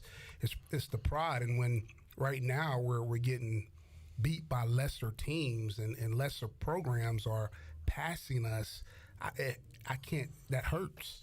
I mean, it hurts. I'm just telling you. And I said out of this view, I was here before, and I don't know what's going to happen with the expansion and all that. You only hear, scuttlebutts, but we want to be in or give ourselves the best chance to be in the best conference we can be in by continuing to put a good product on the field, because it's going to be separation.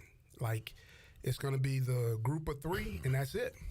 Everybody else going to have peanuts, and it's not going to matter. Yeah, and this is the second time that East Carolina has been very down on their football program when a major expansion has taken place. If you remember when the ACC expanded and they took all those Big East teams and all that scuttlebutt, that was during the John Thompson era, if I remember correctly. Correct. And we were as bad in football as we had ever been, and it was just the absolute worst time. And unfortunately, we're there right now. The expansion hasn't finished out, and all the dominoes have not continued to fall. But we don't have a whole lot of time to right this ship. Yeah. All right, Matt. Anything else, man? Also, brothers, I mean, you kind of, I've always been a Pirate fan, but I mean, you guys are right. I mean, we're scurvy. We just gotta hold off. And again, the points that you guys made about the transitional period with the conference. I mean, it's just like history's rewriting itself, and everybody's so invested. But I mean, hopefully, all the donors and Pirate Club and everybody, stand up, and hopefully we can make a difference, next season. All right, real quick though, Matt, you're from my neck of the woods. What high school did you go to? I live in Virginia Beach now, but I'm from Currituck County, North Carolina. So I went to Currituck, but I'm at Virginia Beach right now, Cox High School. That was our rival high school. I went to First Colonial, so Cox was literally right around the corner. So I know that area very well. So have fun up there, man, and keep bleeding purple and gold. It'll turn around at some point. No doubt. Take care, brother. All right, appreciate it, Matt. 317-1250. We have 49. If my quick math is right, it might be off. It's I've been here a long time. But we have a lot more viewers than we have likes. So if you could just hit that thumb on the YouTube, we'd appreciate that. Subscribe to Pirate Radio TV. Give us a like on Facebook. As we roll on late into the night on the U.S. Cellular 5th Quarter Call-In Show, Bobby, Chad, and Boone is up next. You three are up next when we return. U.S. Cellular 5th Quarter Call-In Show, back with you after this.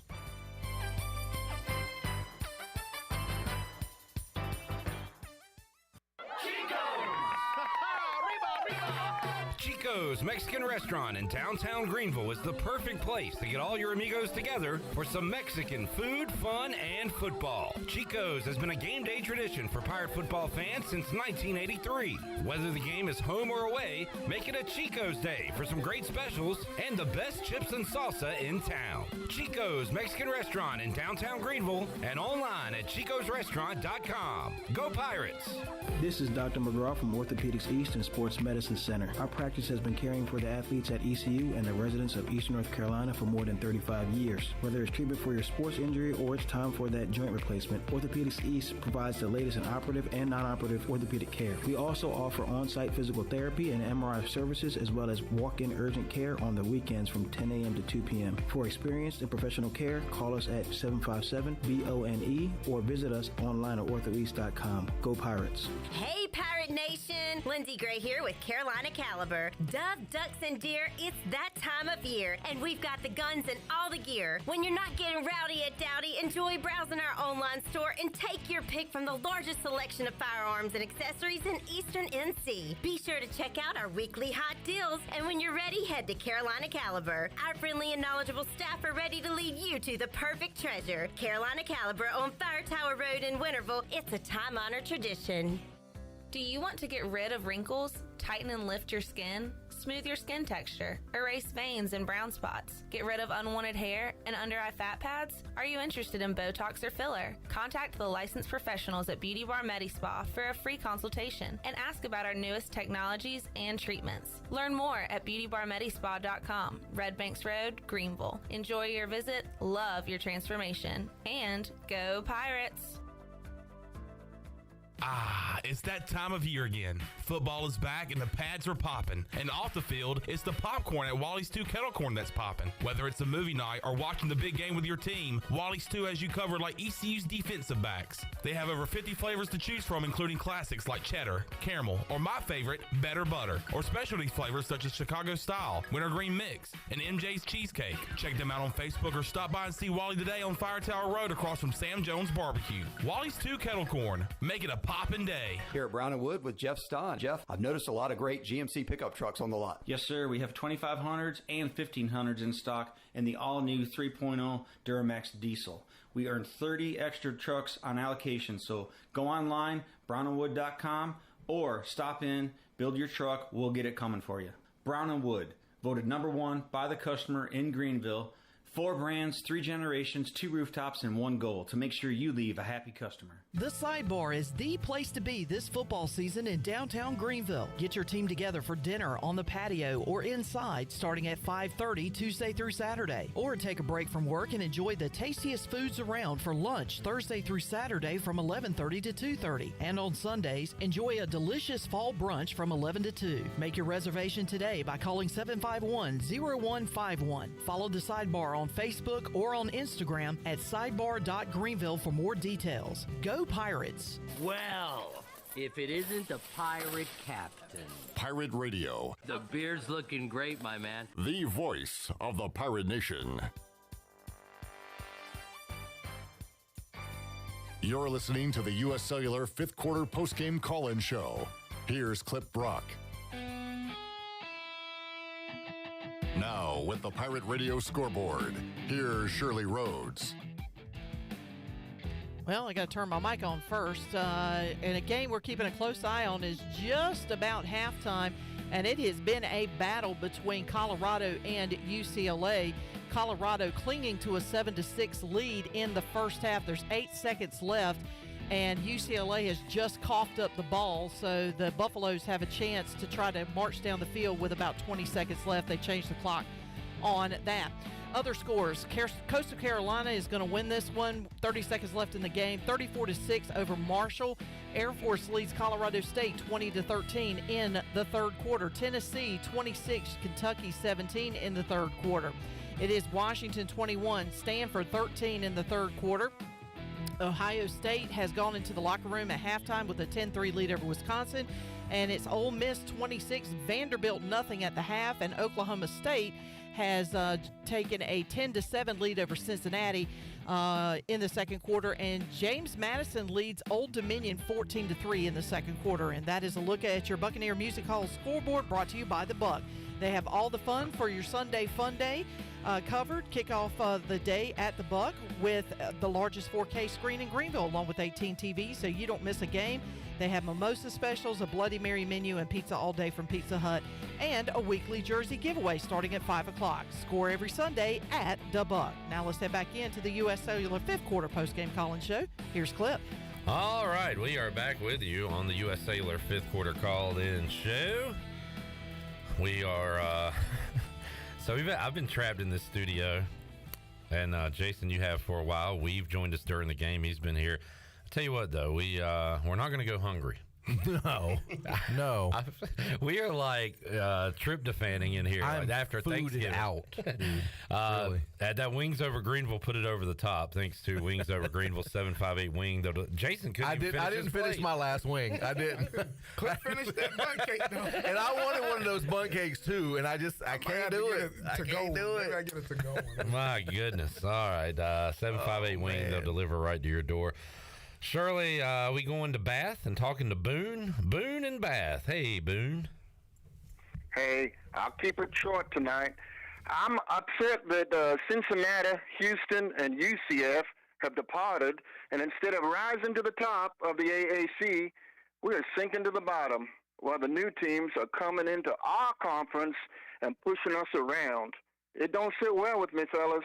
Thank you, and good night. Well, Boone, with that accent, I hope you call in every show because you are a Southern gentleman. Yes, Boone and Bath.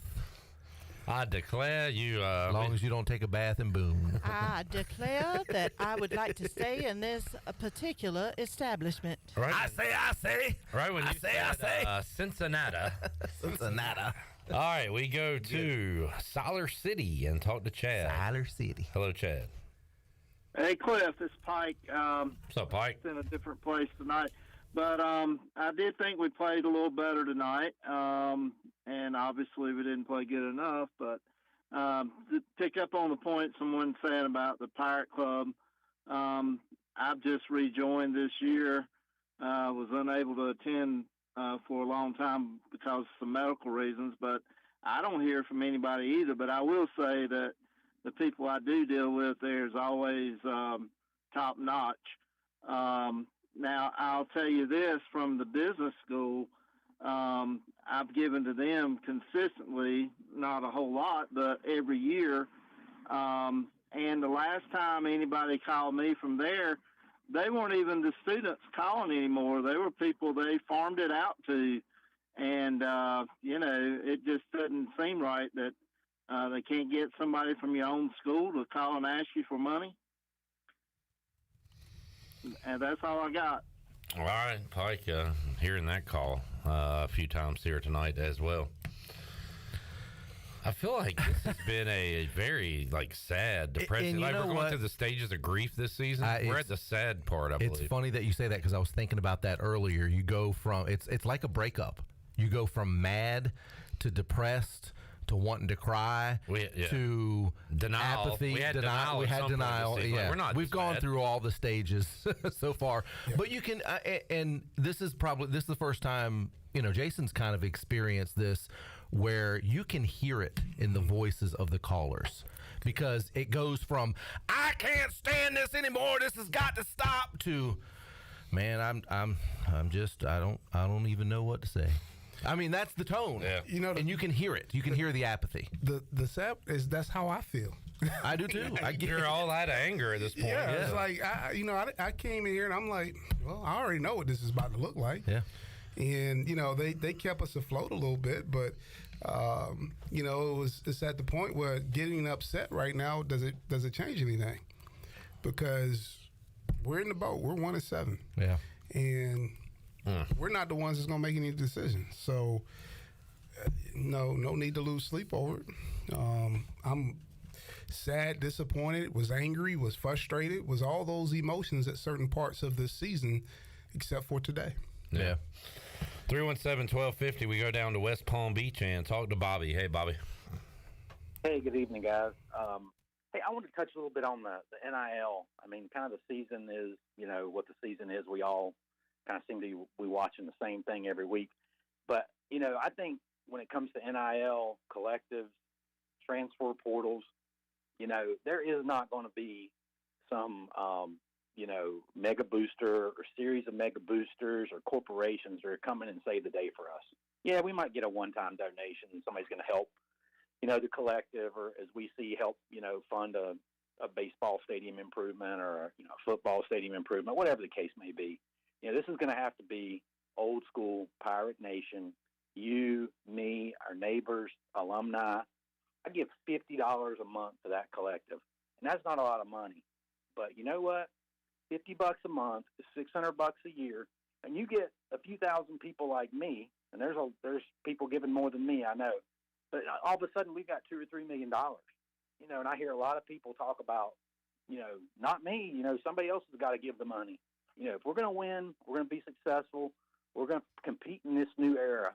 It's going to take guys like us, the average Joe walking down the street with an ECU diploma, making a pretty decent living. You got to find $50, $60, $100 a month, in addition to whatever we're doing for Pirate Club and season tickets, if we're going to be successful in this new era. And it's not, pushing the buck, alligator arms when the check comes.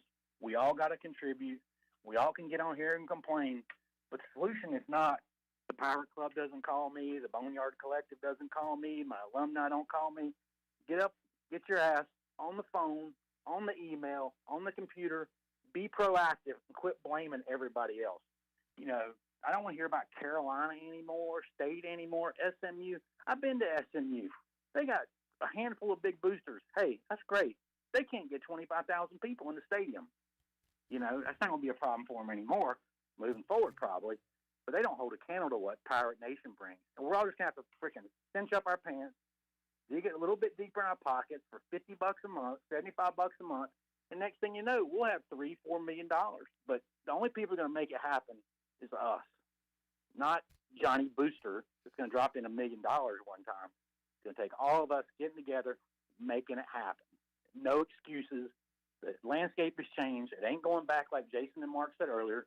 So just get ready, go do it, and let's all win together and quit blaming everybody else and looking around the corner for somebody else to save the day.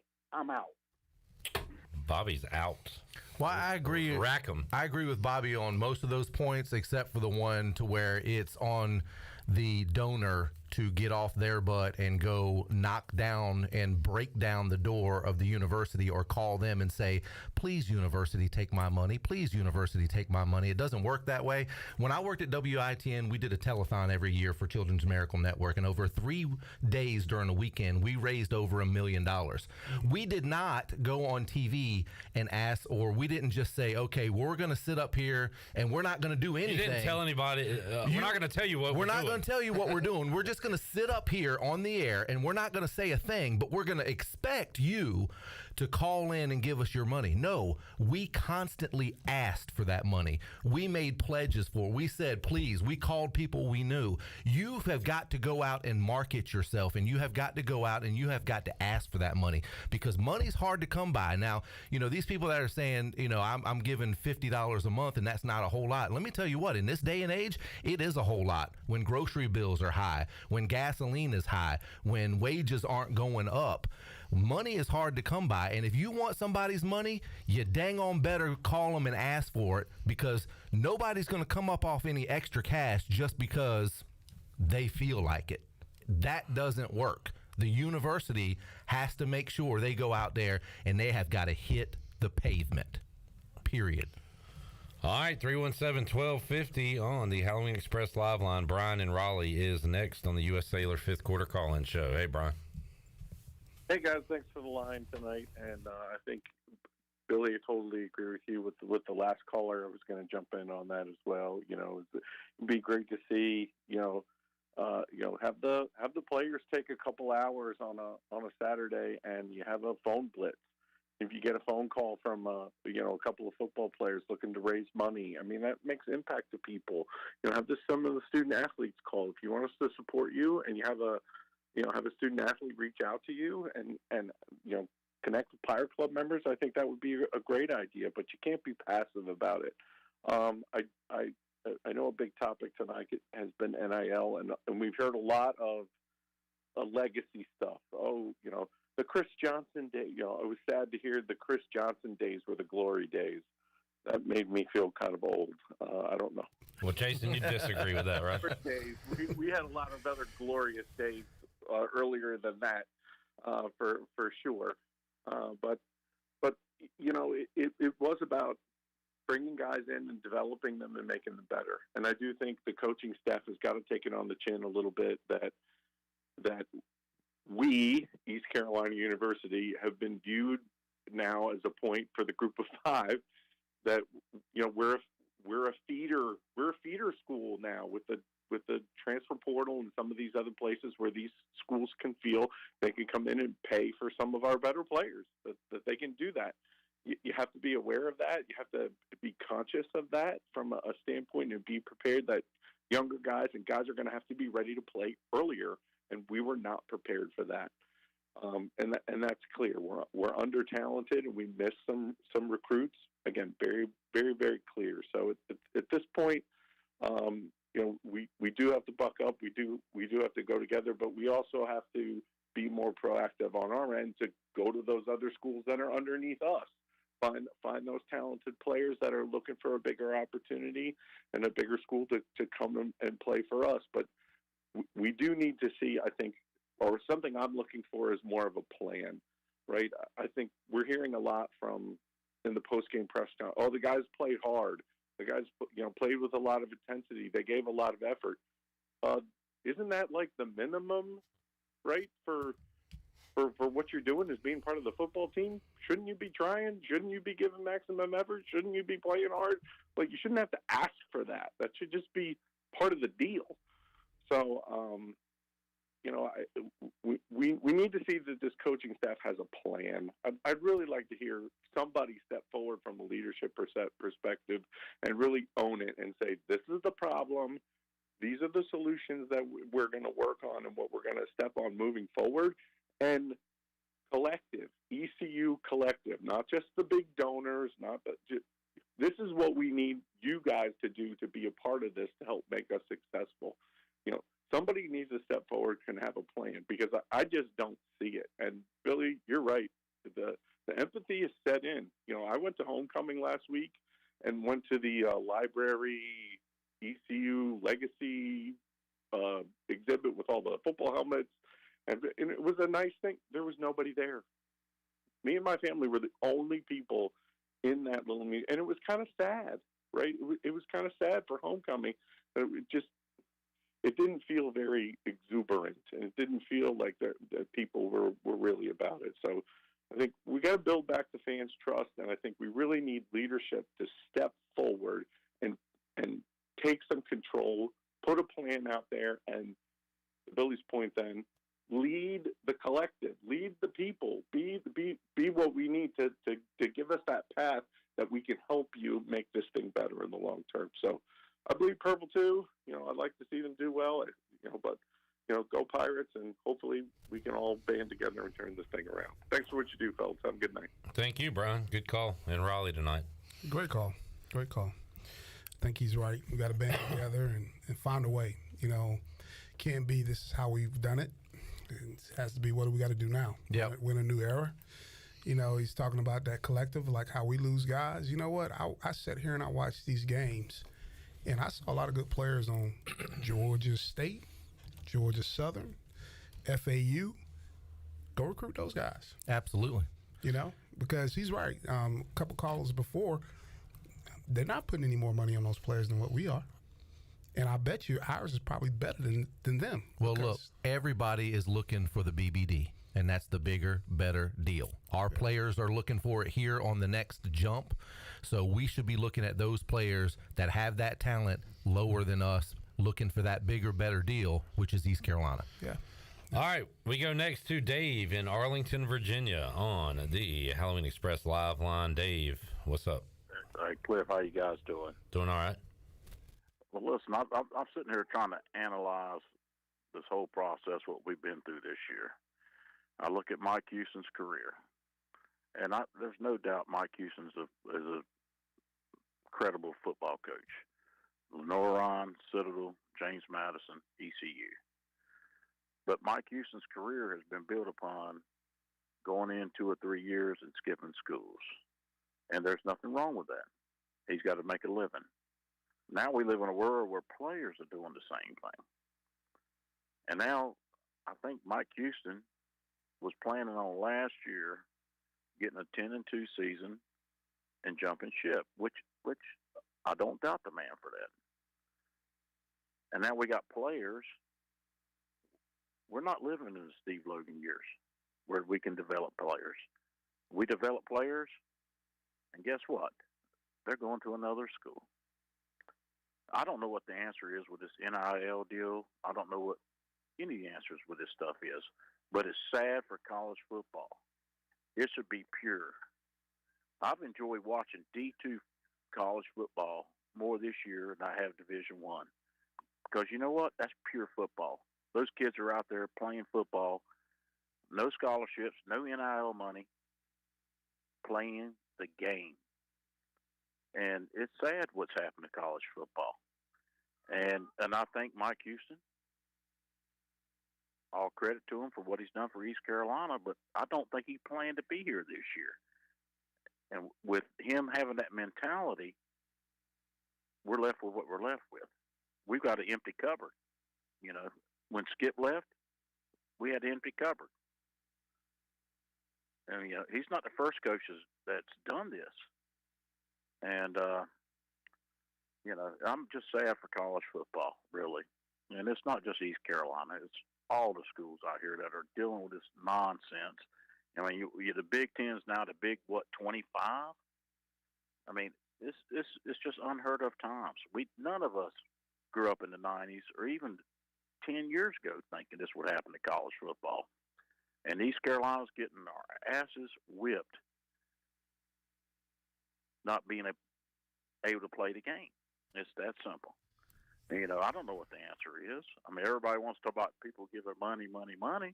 I give money. A lot of people give money. But what is the answer? At the end of the day, what is the answer to the current college football environment we live in? There's no loyalty from players. There's no loyalty from coaches. And I don't know. I'm flabbergasted. Yeah. I'd like to hear you guys' opinion on this. The only loyalty is coming from the fans, I guess, at this point. That's true. Although the NIL, it's a huge deal now in college football, obviously. But I still go back to Marshall, App State, Rice, Charlotte. Like, they're not paying their guys a lot more than we are. If they are, they're not getting a great return on their investment because they're not that good. Marshall has dove off a cliff since they beat us. I thought Charlotte they were was good. Horrible last night. Charlotte is horrible. Well, see, Marshall wasn't even good. And I'm going to tell you why. I thought at the time they were, App Jason, wasn't but, as good as but we you're thought right. they were either. They were App almost got beat by SMU. App's getting crushed Southern by Miss. Coastal right now. But listen to this. Marshall sorry. was in a dogfight with Albany University. Can you tell me what Albany University is? Is that in Georgia? No. They're the Great Danes. Where Is they that in New located? York? New York, yeah. In New York. Because there's There an you go. Albany, Georgia, I've and heard an of Albany, basketball New York. team. Yes. But, I mean, they were in a dogfight before we played them. They had to come back to win that game. You're like, oh, are they really that good? So, but I agree with what Clip's saying. I mean, all those people, that's who we got to compete with. I mean, And I agree, Dave, it feels like we're digging out of a giant NIL hole, but while we're digging, we need to have the coaches and players and program to be able to beat at least one or two or maybe three of those teams, not lose to every single one of them. Yeah. Yes, and we got to have better players than those guys, or you know what I'm saying? It's something we're missing. Yeah. With whoever we got and whatever they have, if they're better than us, we're missing the boat somewhere. Then. And I don't think it's all NIL money. I don't think it's that. Not between those guys. Right. No, and the crazy part is you throw Gardner Webb in there and you beat them 44-0, and you see the difference in levels of football. Yeah. Wow. Because they're supposed to be a pretty good FCS team. And I watched them today. As a matter of fact, I was watching them play UT Martin. I don't know how that ended up, but when I came over here, they were up 14-13 over the number 13 FCS team in the country at home in UT Martin. Yeah. So it's baffling to me. This team this year has just been a mystery. It really has. All right, Dave. Anything else, man? Well, look again. I just think Mike Houston's a good football coach. There's no question about that. I just don't think he was prepared for year 5 at East Carolina. It's a valid point. We've heard that, Dave, and I don't know if it's dead on true or not, but it just looking at it appears to maybe be leaning that way.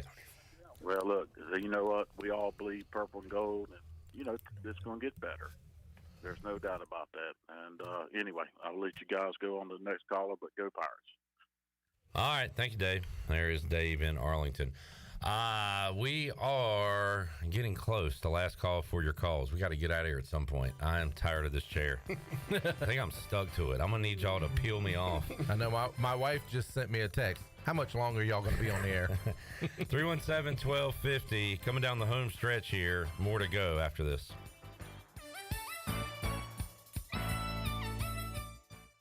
When you walk through the doors of Villa Verde, you'll experience the sights, sounds, and smells of authentic Dominican flavors. This is Jay from Villa Verde, inviting you to come by and try one of our amazing empanadas, our famous red snappers, grouper bites, seafood paella, Cuban sandwiches, and much, much more. Relax on the patio with a fresh mojito or a cold beer while enjoying one of our out-of-this-world desserts, like our rum pineapple cake or our famous tres leches. Villa Verde on 10th Street, a platform for good, and a proud supporter of the Pirate Nation. Defense! Defense! What are you doing? You haven't heard? Carolina Hardscapes has the best defense in Pitt County. And you know defense wins championships. What? No.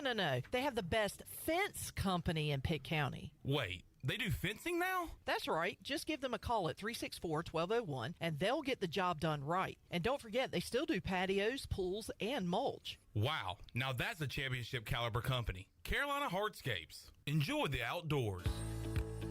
What do I like about being a local agent for Farm Bureau Insurance? Above all, I like helping people. Using my insurance experience to make Pirate Country a better, safer place. Insurance is a necessity, and I take pride in helping people find the right coverage for all their needs. I'm Brandon Manning. Call me at 252-531-1812 for a quick auto, home, or life insurance quote, and to learn more about Farm Bureau Insurance and how they can save you time and money. That's Brandon Manning at 252-531-1812.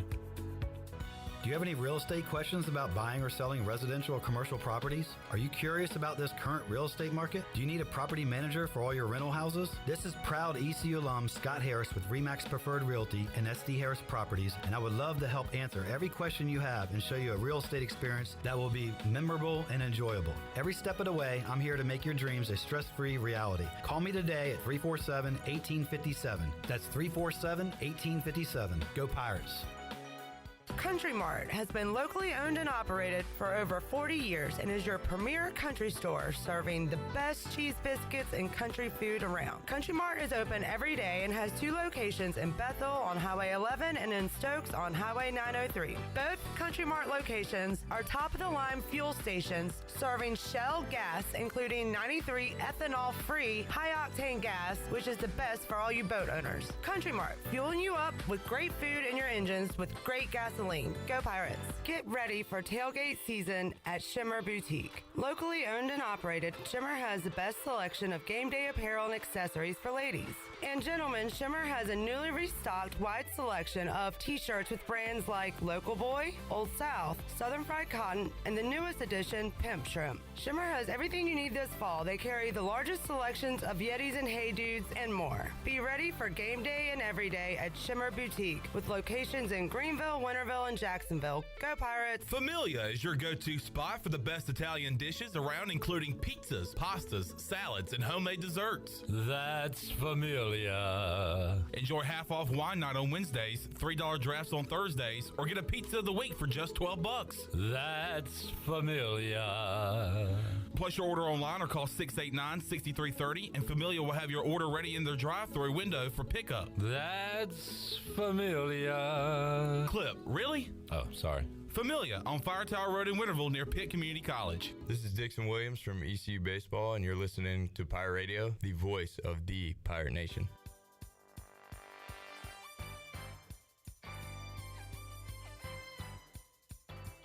You're listening to the U.S. Cellular 5th Quarter Postgame Call-In Show. Here's Clip Brock. All right, 317-1250. Before I forget, can you take this and put a sticky with Kendall Paramore and Jack Phillips and put them on the prizes for our watch party winners from earlier today? Winner, somebody won.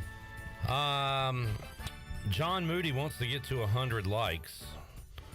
So if you are one of the 59 people watching that has not liked the stream, please hit the like and get us to 100. That'd be a nice milestone for tonight. All right, we got a couple more calls up here. 317-1250. Marvin, hang on. Steven is, hey, we go back to Virginia Beach. Yes, sir. I saw that. Steven, you are up. Hey, thanks, Cliff and team. I appreciate the call-in show a lot. Class of 74, so I've been through good years and bad years, starting with Sonny Randall back in the 70s. But so just X's and O's really quickly. We obviously don't appear to have the talent that we've had at times in the past, and the schemes really don't seem to kind of marry up with the talent. I would say that the example of Charlotte last week, where they had a really good mobile quarterback, they put in the option and utilized the talent that they had. So, but what I wanted to really talk about was, ECU in football is a big business, and some people have talked about this a bit. I don't see the plan or a plan communicated where they let us, the fans that provide the monies, know, where we're going. What do they need for nil? Really out there. So a couple of games ago, the announcer, I think Mullen, the former Florida coach, he seemed more energized than some of our own administration is when it came to selling the school. And I know he was an announcer and he was paid to do that, but he really had a lot of energy. And I like Coach Houston. I watched his show this week, and he just seemed beat down. He really didn't seem to have any energy. If I were a player watching, he was too matter of fact. I just think that there's a lack of energy. So I would just summarize by saying we really need to communicate better with the fan base. I think people want to help. The guy mentioned giving $50 a month to nil. I'd like to know how they're going to use that. How do they marry up the need of the team with the player? I'm sure at other schools that if they want a 5-star quarterback, someone's going to know that and they're going to come up with the money. So I'm just taking a different approach, maybe looking at this as the big business that it is, and have a plan and communicate that plan and get people excited. I like working for people who I think know what they're doing and prove it. So thanks for the time. All right. Thank you, Stephen. Hey, you know what? I agree, too. This is a big business now. It's not college football anymore, and it's always been a big business, but it's more of a business model now that everybody has the potential to be paid, when before players could not get paid. It was not the big business. They were still student athletes. Like I said earlier in the show, they're not student athletes anymore for the most part. Now at East Carolina, it's different. But at most of these universities, these big universities, the football players, even basketball players, and I've seen baseball and softball players that are getting NIL money. I've seen gymnasts. There's a girl gymnast. I can't remember what school she's from, but LSU. yes, LSU. That's right, making all kinds of money. So it's not just football. These are not student athletes anymore, and this is a big business. And I agree, there needs to be a business model out there, and you need to treat it like it's a publicly traded business at a university, and they need to be more transparent. And I don't see that happening. All right, 317-1250. We roll on. Marvin's up in Jacksonville. Hey, Marvin. Hey, how you doing, guys? What's up? What up, Bert? What's going on, Jason? Well, I was just calling in. I'm a long-time Pirate. Me and Jason played together back in the early '90s. That was my roommate, and just the last couple of years, just looking at the program. Everybody's on the radio show talking about NIL, but also with NIL, when Houston came in, he had some pretty good classes so that he can go out and get the kids that he needed to get to run the system that he wants to run, and also develop those kids. And through that process, then you can start working on the business aspect of NIL and all those things. So, a lot of people talking about giving money, but also what are we doing on the recruiting trail so that we can get those type of kids we need to get? Because ECU is not going to get the 4 or 5-star players out of North Carolina. They'll just keep it right. The Oklahomas, the Georgias, the Floridas are going to come in and scoop those kids up. But we need to go out and get those kids that are blue collar kids that's going to work hard, and then we go building with junior college and maybe some transfers in. So now those junior college and transfer kids could come in and play right away while we develop those hardworking kids that's going to end up taking us to the next level. And I think that's just my outlook of the program looking in. I watched the game today, and like you said, we're not there. We're definitely not there. And I watched the homecoming game, and I was very upset after looking at Charlotte.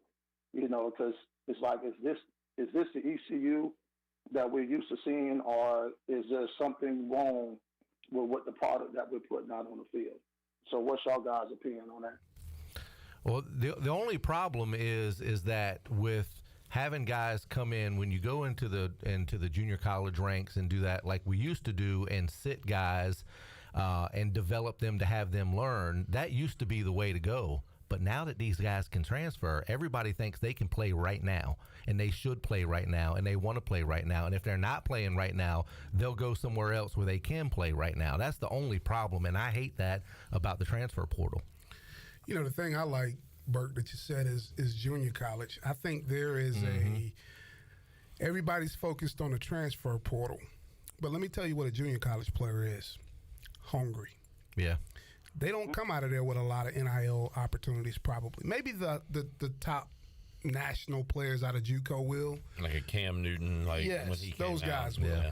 But see, those guys are going so far under the radar now, the ones that we probably can get our hands on, because everybody's looking at everybody else's roster and trying to get the guys from, XYZ University. Right. Go step into those junior colleges and let's do some more homework, because that is where you can probably now go and find some diamonds in the rough, some guys that can be,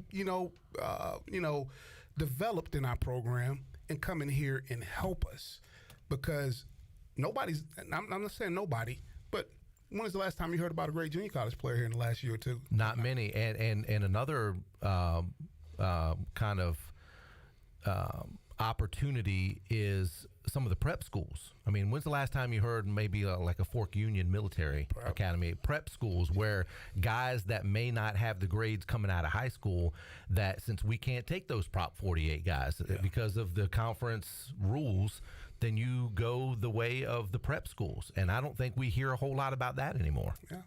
I mean, if you look at it, guys, junior college kids, like Jason was saying, they're hungry.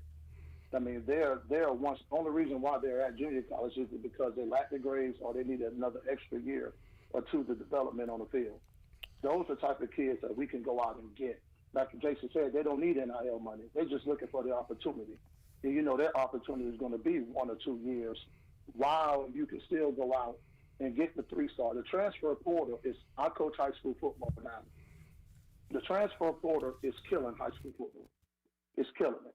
You got a lot of 3-star kids, 2-star kids, or borderline 2-star, 3-star, 4-star, whatever, that are not getting the opportunities that they need to get at these Division I schools because of the transfer portal.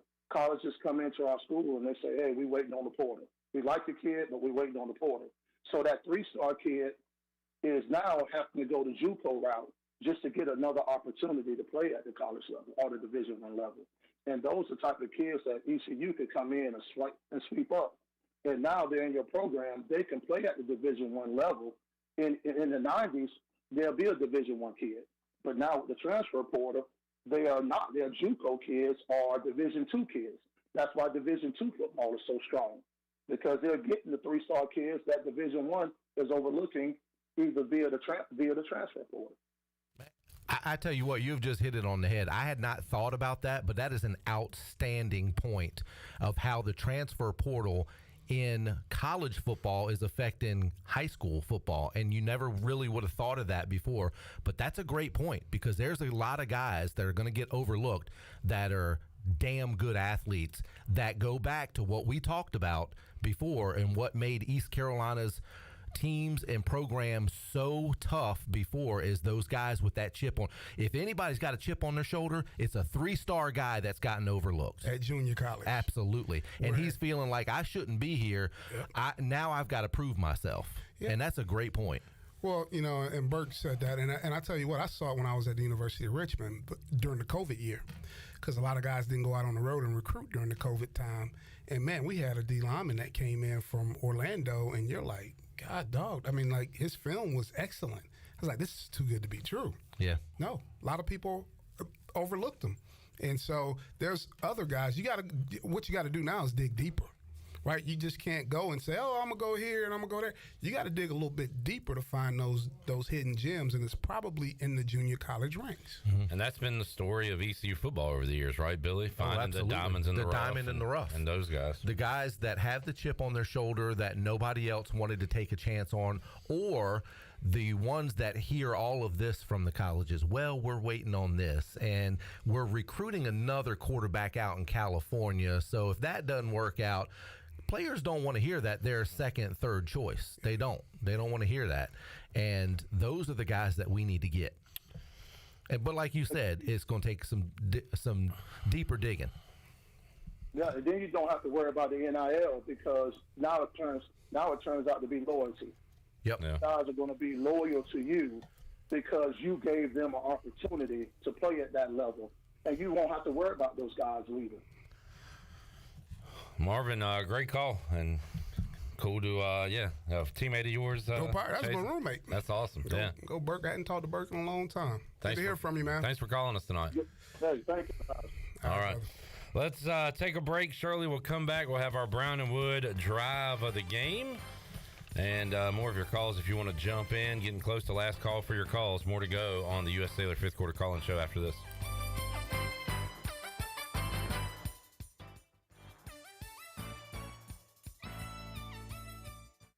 While you're sleeping, our whole hogs are slow cooking over wood to create that bite that Eastern North Carolina is known for. I'm Sam Jones, and for more than 3 generations, my folks have been the torchbearers for what whole hog barbecue is supposed to be. At Sam Jones, you'll find plenty of smoke, but no mirrors. Everything, and I mean everything, is made fresh daily, including our sides, sweets, and sauces. Come on over and see us at Sam Jones Barbecue, and I bet you'll be able to taste our passion in just one bite. Sam Jones Barbecue, Fire Tower Road. Nothing freshens up a space like a new coat of paint. And no one east of Raleigh makes painting easier than CertaPro. Residential or commercial, inside and outside, CertaPro is your dependable painting experts. CertaPro's concern is about getting your painting done right and making sure you're satisfied. Whether you have a large or small job, professional quality is what you will get. Let us come to your home or business and give you a free quote. CertaPro takes all the worry away from your painting project. Go to CertaPro.com and click on Clayton Greenville. That's CertaPro. CertaPro. This is Talbot Green with Integrity Home Mortgage. Are you ready and pre-approved if the home you want to purchase comes for sale today? This is a very important step when trying to purchase a home in the current market. Integrity Home Mortgage offers a wide variety of loan programs. Our team of Talbot Green, Braxton Green, and Joanne Weir has over 50 years of experience and is committed to providing you with the superior customer service you deserve. To get started, call me, Braxton Green, at 526-8260. Braxton Green, NMLS 222-3878. For informational purposes only, Integrity Home Mortgage Corporation is equal housing lender, NMLS 208-516. At Coco's Sports Bar and Restaurant, they've got the best plays in the playbook. On Sunday, come and enjoy NFL football with $12 domestic buckets, $1 wings, and $3 domestic draft. Monday night, it's $6.50 chicken sliders, or get 2 hot dogs with chips for $6.50. Check out Coco's Sports Bar on Facebook for the latest info on menu items, drink and lunch specials, and more. Coco's Sports Bar off of Greenville Boulevard right behind Logan's Roadhouse. Your play of the day all week long. Go Pirates! Ahoy there, mateys! It's Captain Jack Spare of R&R Tire Express, your local tire and wheel shop in Greenville, offering affordable, easy payment options for easy ownership, savvy? Our customers love our treasure of tires and wheels, easy payment options, and customer care package, too. To learn more about R&R, stop by 3920 US 264 or rnrtires.com. For years, Callie Ann Phelps has been singing about Phelps Chevrolet. Phelps Chevrolet is the one for you. Low, low prices, service too. See the big dealer right away. Carolina's finest, Phelps Chevrolet. And you'll agree with what Skylar Phelps has to say. Nobody beats Phelps Chevrolet's prices. Nobody. The name you can depend on. Phelps Chevrolet. Get you one. The Rick House is Eastern North Carolina's premier restaurant and bourbon authority. Jefferson's, Basil Hayden, Woodford Reserve, and a Midwinter Night's Dram are just a few of the incredible bourbon options. The Rick House features the very best steaks and fresh, made-from-scratch pastas. The Rick House can host your corporate event or special parties in the 3,000-square-foot banquet hall. Join the Rick House for Sunday brunch from 10 a.m. to 2 p.m. and for the wine tastings on the last Friday of every month. The Rick House. This is Kim McNeil, head women's basketball coach at East Carolina University, and you're listening to Pirate Radio, the voice of the Pirate Nation. You're listening to the U.S. Cellular 5th Quarter Postgame Call-In Show. Here's Clip Brock. All right, back with you on the U.S. Cellular fifth quarter call-in show. One break left to go, so getting close to last call for your calls. We'll get to our Brown and Wood Drive of the Game, brought to you by Brown and Wood, serving the Pirate Nation, Eastern North Carolina since 1937. Brown and Wood, your number one dealership in Greenville. Brown and Wood on Greenville Boulevard, Greenville. Online, brownandwoodauto.com. Got to be the drive that ended with our first touchdown to a wide receiver all year. By the way, Jason Nichols dominating fantasy today with his Jalen Johnson pick. How about 8 for 105 and a touchdown for Jalen Johnson? There you go. Dang, that should be 2 Celsius right there. Go ahead. We'll throw in a bonus. Good performance by Jalen. And take an extra wing, too. At times, it looked like we had a real Division I passing game, boys. Flynn on the day. We haven't looked at the stats much, UBE stat sheet. Flynn, 23 of 43 for 225 yards, 2 touchdowns, 1 interception. Frank Harris, and man, defense had their worst game of the season. Frank Harris, 20 of 32, 395, 4 touchdowns, and that 1 interception. Yeah. He'll be up for something this week, huh? Player of the week. Well, that's how you get player of the week, is you play East Carolina. And Jason, you kept talking about how elusive and mobile he was. 8 carries for 5 yards. Some of that was on sacks, but his ability to just kind of get out of the pocket, right? And get rid of it. And then throw it, yeah.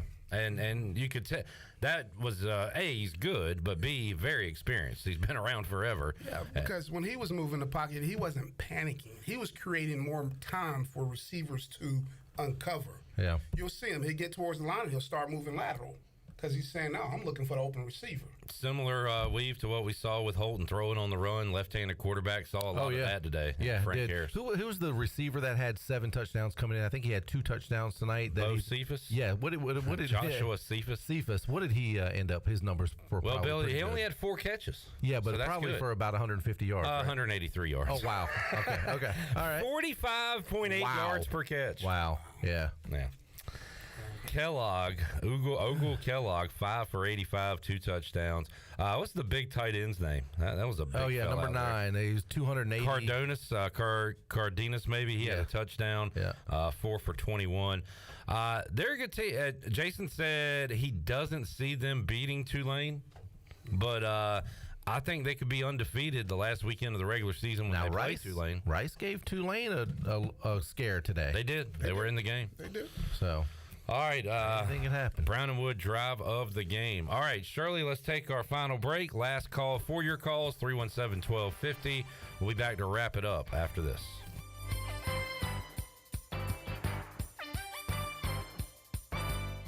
The brunch is back. The famous brunch buffet at Fifth Street Hardware has a variety of breakfast and lunch items from 10:30 to 2, including an omelet station and prime rib, and a special Sunday cocktail menu, including mimosa flights. Don't forget, Fifth Street Hardware has lunch specials every day, along with over 40 beers on tap.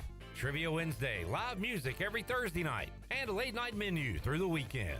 Visit FifthStreetHardware.com or give them a follow on Facebook and Instagram for a weekly lineup and more. Go Pirates! Are you having a hard time participating in the activities you love due to pain? Well, then you need a good stretch or perhaps a massage. At Bodies in Balance, they offer massage therapy, assisted stretching, and Graston techniques to help provide solutions. With years of experience, the team at Bodies in Balance can create a stretch or massage program that is right for you. Mention Pirate Radio to get your first free stretch and your first massage for only $1 per minute. Call 916-4530 to get on the schedule, or you can visit them online at bodiesinbalance.com. Kick off spooky season with everything you need at your CBD store. They have Delta 8 and 9 gummies, which are #1 in the world, along with seltzers, THCA pre-rolls, flour, and vapes, plus unique pirate gifts, jewelry, and accessories. Need help with sleep, anxiety, or pain? Your CBD store has you covered. And their pet products will help your furry friends stay calm. So stop by your CBD store today. Open Monday through Saturday from 11 to 7. Your CBD store, 420 East Arlington Boulevard. Go Pirates! This is John Gavigan with the Gavigan Agency. Our top priority is doing what is best for our members. Whether you are buying a new vehicle, a new home, protecting your family with life insurance, or filing a claim, our agency will be there every step of the way. Our goal is to become a trusted advisor for you and your family for all of your personal and commercial insurance needs. Give us a call in Greenville at 756-1400 for a car, home, business, or life insurance quote today, and give us the opportunity to show you the benefits of doing business with someone who cares. Hi, I'm Annalie Newhoff. And I'm Rob Campbell. And we are with CopyPro. We have been locally owned and operated here in Eastern North Carolina for almost 50 years. CopyPro is the leader in office technology. Does your business struggle with keeping printing costs low or producing professional documents? Here at CopyPro, total customer satisfaction is our #1 priority. We have a variety of solutions to help reduce your printing expenses and make your business more productive. Call us today at 1-800-682-6558 or online at copypro.net. CopyPro, we are the professional office systems people. The convenience of Pitt Greenville Airport is waiting just outside your front door. Service is back, so you're connected to destinations worldwide through flights from American Airlines. Plan your next trip. Book your flights today at flypgv.com or aa.com. Good news, business travelers. PGV and American Airlines has added a new early morning flight available now. Book today at aa.com and be on time for that connection in Charlotte. Fast, convenient, and close to home, PGV has American flights perfect for your next trip. PGV, where the Pirates fly. Looking for a hometown service in a hometown atmosphere? Look no further than G.W. Walker & Sons in downtown Washington. Randy and Carolyn Walker will work with you to make your home renovations come to life. At G.W. Walker & Sons, we offer a wide selection of flooring for your home, office, church, or school, along with expert installation. Stop by G.W. Walker & Sons at 203 West Main Street in downtown Washington, and let's start making those dreams come true. G.W. Walker & Sons, serving Eastern North Carolina since 1946. Go Pirates! Jimmy John's has great taste wrapped up. All your favorite Jimmy John's sandwiches are now available as a wrap. Enjoy all natural meats, cheeses, and hand-sliced veggies, bundled into a convenient grab-and-go wrap that's made when you order it. Top it off with sensational sides, including new home-style potato salad and bow tie pasta salad. Grab your taste buds around Jimmy John's new wraps. And don't forget their loyalty app with a free sandwich after your first visit. Jimmy John's in Greenville and Wilson, and online at jimmyjohns.com. You're listening to Pirate Radio, the voice of the pirate nation. Go Pirates! Arg! You're listening to the U.S. Cellular 5th Quarter Postgame Call-In Show. Here's Clip Brock. Now, with the Pirate Radio scoreboard, here's Shirley Rhodes. All right, one final look for the night. Air Force is leading Colorado State 30-13 with 8.5 minutes to go in the game. Tennessee leads Kentucky 33-27 with 4.5 to go. It is Washington 35, Stanford 26 in the fourth quarter. Colorado just kicked a 34-yard field goal, so they now trail UCLA 14-9 in the third quarter. It is Ohio State leading Wisconsin 17-10 at the end of the third quarter. Cincinnati trailing Oklahoma State 17-7 in the third. Ole Miss cruising over Vanderbilt 26-7 is that score in the fourth quarter. Old Dominion is trailing James Madison 14-10 in the third quarter. It is North Carolina 28, Georgia Tech 24 with just under 14 minutes to go in the third quarter, and Washington State trails Arizona State 24-21 at the half. And that is a look at your Buccaneer Music Hall scoreboard, brought to you by The Buck. They have all the fun for your Sunday Fun Day covered. Every Sunday, kick off the day at The Buck with the largest 4K screen in Greenville, along with 18 TVs, so you don't miss a game. They'll have mimosa specials, a Bloody Mary menu, pizza all day from Pizza Hut, and of course a weekly jersey giveaway starting at 5 o'clock. Score every Sunday at The Buck. Now let's head back into the U.S. Cellular 5th Quarter postgame call-in show. Here's Clip. Wrapping it up. Great job as always, Shirley Rhodes. Long day. Joey putting it in. Yeah, putting in the work. From start to finish. And then going to go to the Joey. Buck and then Bank of America Stadium. Yeah. How about that? With a trip to Fayetteville in I between. hope my hard work gets us this first win, man. I really do. I don't know how that translates, but I wish you luck. Yeah, I wish you luck. Yeah, because that trip back from Charlotte would be much better after a win, I'm sure. Yeah. Hopefully he'll be able to say Puedes pintar este violeta. Panther blue. By the way, that is painted purple in Spanish, and ever since Joey said that, we have not won a FBS game. Oh. Yeah, it's been tough. Uh-oh. Yeah. All right. Well. Final thoughts, fellas. Go ahead, Billy. Oh man, how do you put a bow on this? Food was great. Thank you, Wings Over Greenville. Yeah, food was great. I don't know. I don't know what football sucks right now. Thank you, Donnie. Life's great. Football sucks. I just don't know what the answer is right now. There are so many problems, and even the defense. I was very upset with the defensive play, and I thought the defense was going to get a big number hung on them because the offense couldn't do anything. Right. I talked about that in the pregame. Going 3 and out, and that wasn't the problem. So now I'm baffled about the defense. So there's just a lot of problems. Talked about this, Jason, and Jim Zoki, when we had him on Pirate Radio Live, said it earlier this week. It is just uncomplimentary football from East Carolina, where you're not getting offense on most weeks. But how many times, even when we've gone on a drive on offense previously this season, we scored, then the defense gives up like a 2-play drive. Like it's crazy, and that happened too many times today for the Pirates. Yeah. I mean, the name of the game is to be complimentary. You want to compliment the offense, defense, and special teams. And today, it wasn't our best day. It was good to see the offense show some flashes and that they've been working to get better. So that is a positive. It's just, at the end of the day, we're 1-7, so it's nothing that we feel good about. And those guys, they did a good job of competing. Hopefully they get back to the drawing board here tomorrow, which they will. And get ready for a good Tulane, because this is a good Tulane football team coming in here. That's going to be a good one now. What I want to see is the attitude now from players and coaches. Okay, it is what it is. Let's just go out and let it all hang out. What does that mean? What have you got to lose? What does that mean? That goes to play calling. That goes with being innovative, maybe throwing in guys that you wouldn't, maybe throw a Jeter in there. Why not? Why Different would players. you not play him? Yeah. Now, the season is lost. Yep. You are playing for nothing. Yeah. You're not playing for a bowl game. You're not playing for a conference championship. You're not playing for some mythical state championship. You're playing for nothing. Go out, let it all hang out, try something new. Let the fans know that you're not just giving up, that you're going to go out there and you're going to try and figure out a way to win. And go special teams, because they have been solid all year. Yeah, I think you're right. Missed 2 field goals last week, but other than that, they had a 51-yarder today. They did. So, I mean, and punter. And was accurate on the 52. I know, just missed. Weave, good to see you again. Enjoyed it, buddy. It was fun.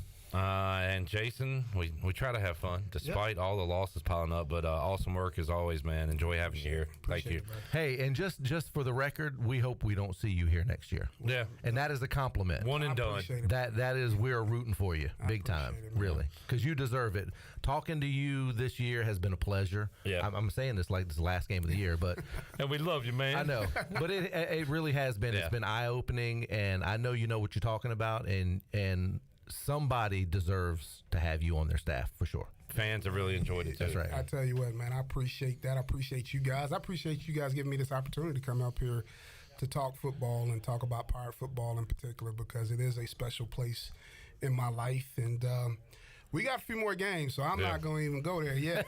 But I definitely appreciate those kind words. Awesome stuff. All right, we will wrap it up. Thanks to the big dog, Glenn Griffin, as well, and to Chan and Jenny, who were there live in San Antone. And thank you all, the great callers, viewers, the chat gang, all day long. We've been with you here in the Pirate Radio studios, and guess what? We'll do it all over again next week. Another 11:30 start time for the Bud Light pregame tailgate as we get you ready for ECU Tulane at 3:30 after the game, the U.S. Cellular 5th quarter call-in show. For Shirley, Joey, Big Dog, Weave, J. Nick, I am Clip Rock. We'll see you next Saturday on the Bud Light pregame tailgate and U.S. Cellular 5th quarter call-in show. You have been listening to the U.S. Cellular 5th quarter postgame call-in show. Join us next time.